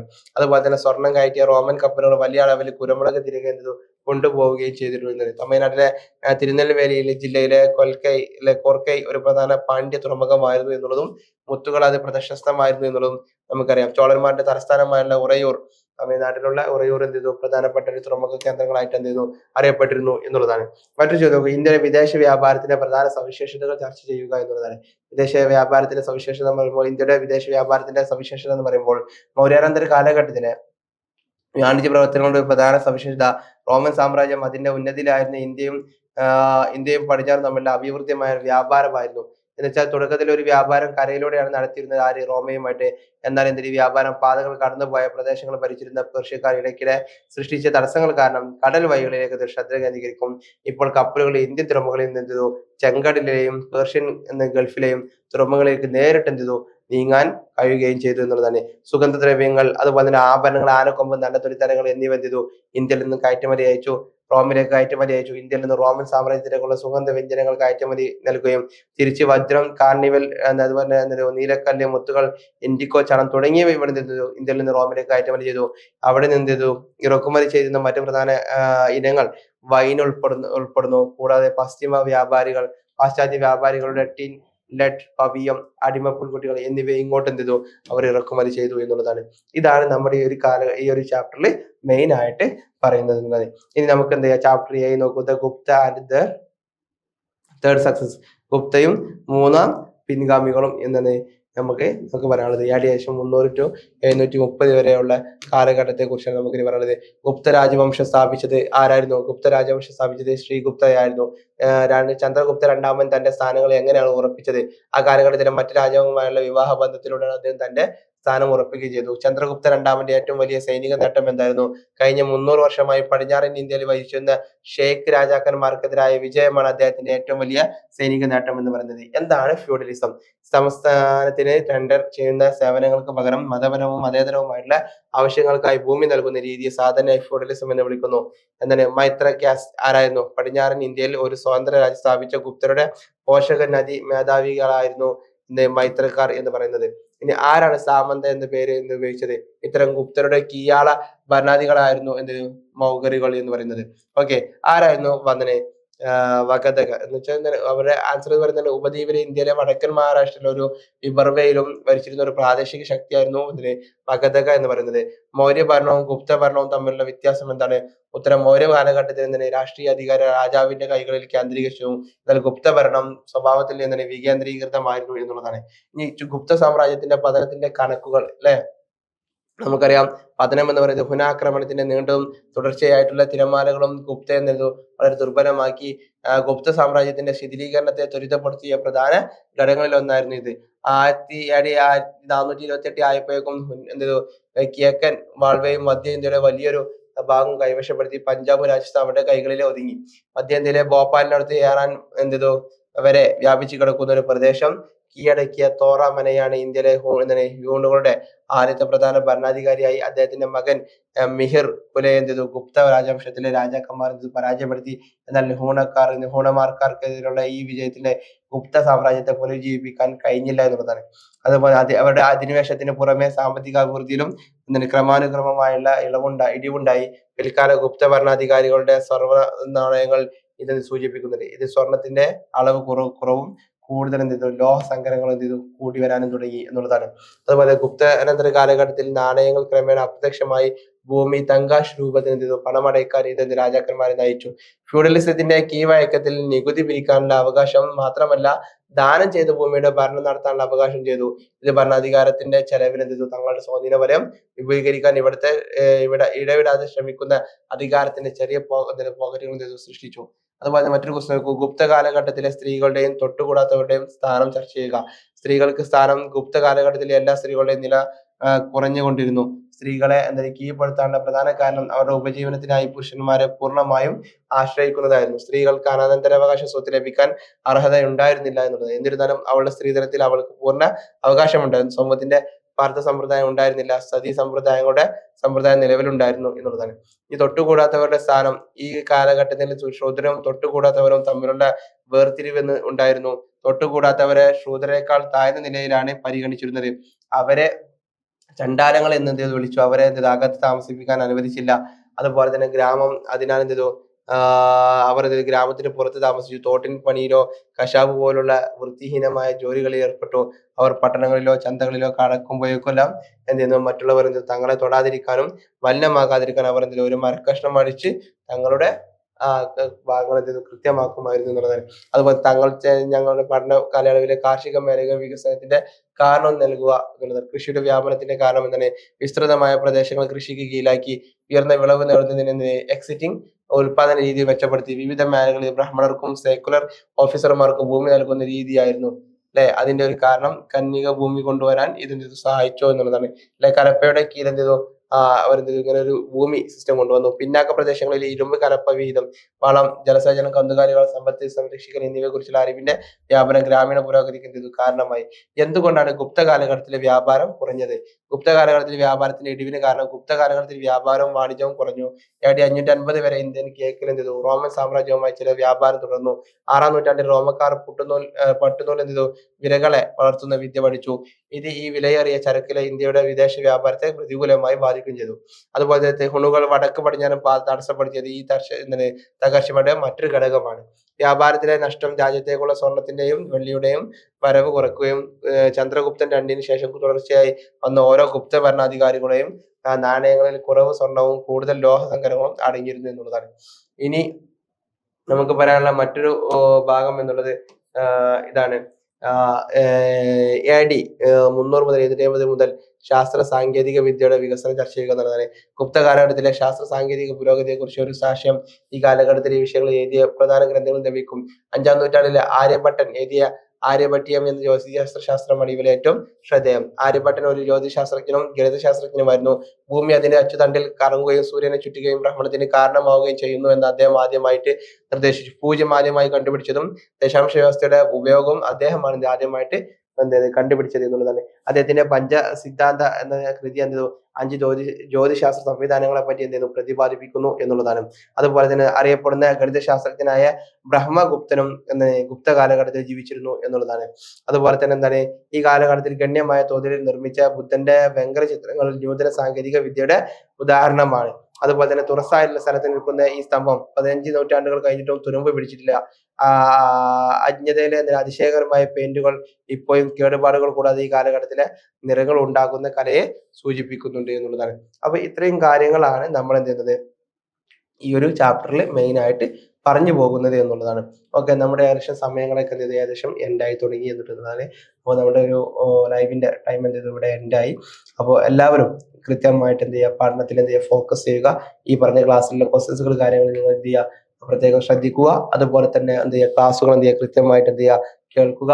എങ്കിൽ മാത്രമേ നമുക്ക് എന്ത് വിജയിക്കാൻ കഴിയുള്ളൂ. അതുപോലെ തന്നെ കയ്യിലുള്ള പാഠഭാഗങ്ങളെ നമ്മൾ എന്ത് ചെയ്യുക? ഒന്നും പാടെ റിവൈൻഡ് ചെയ്യുക എന്നുള്ളതൊക്കെ എന്ത് ചെയ്യും? നമ്മുടെ പരീക്ഷയെ ഒന്നും പാടെ എളുപ്പമാക്കും.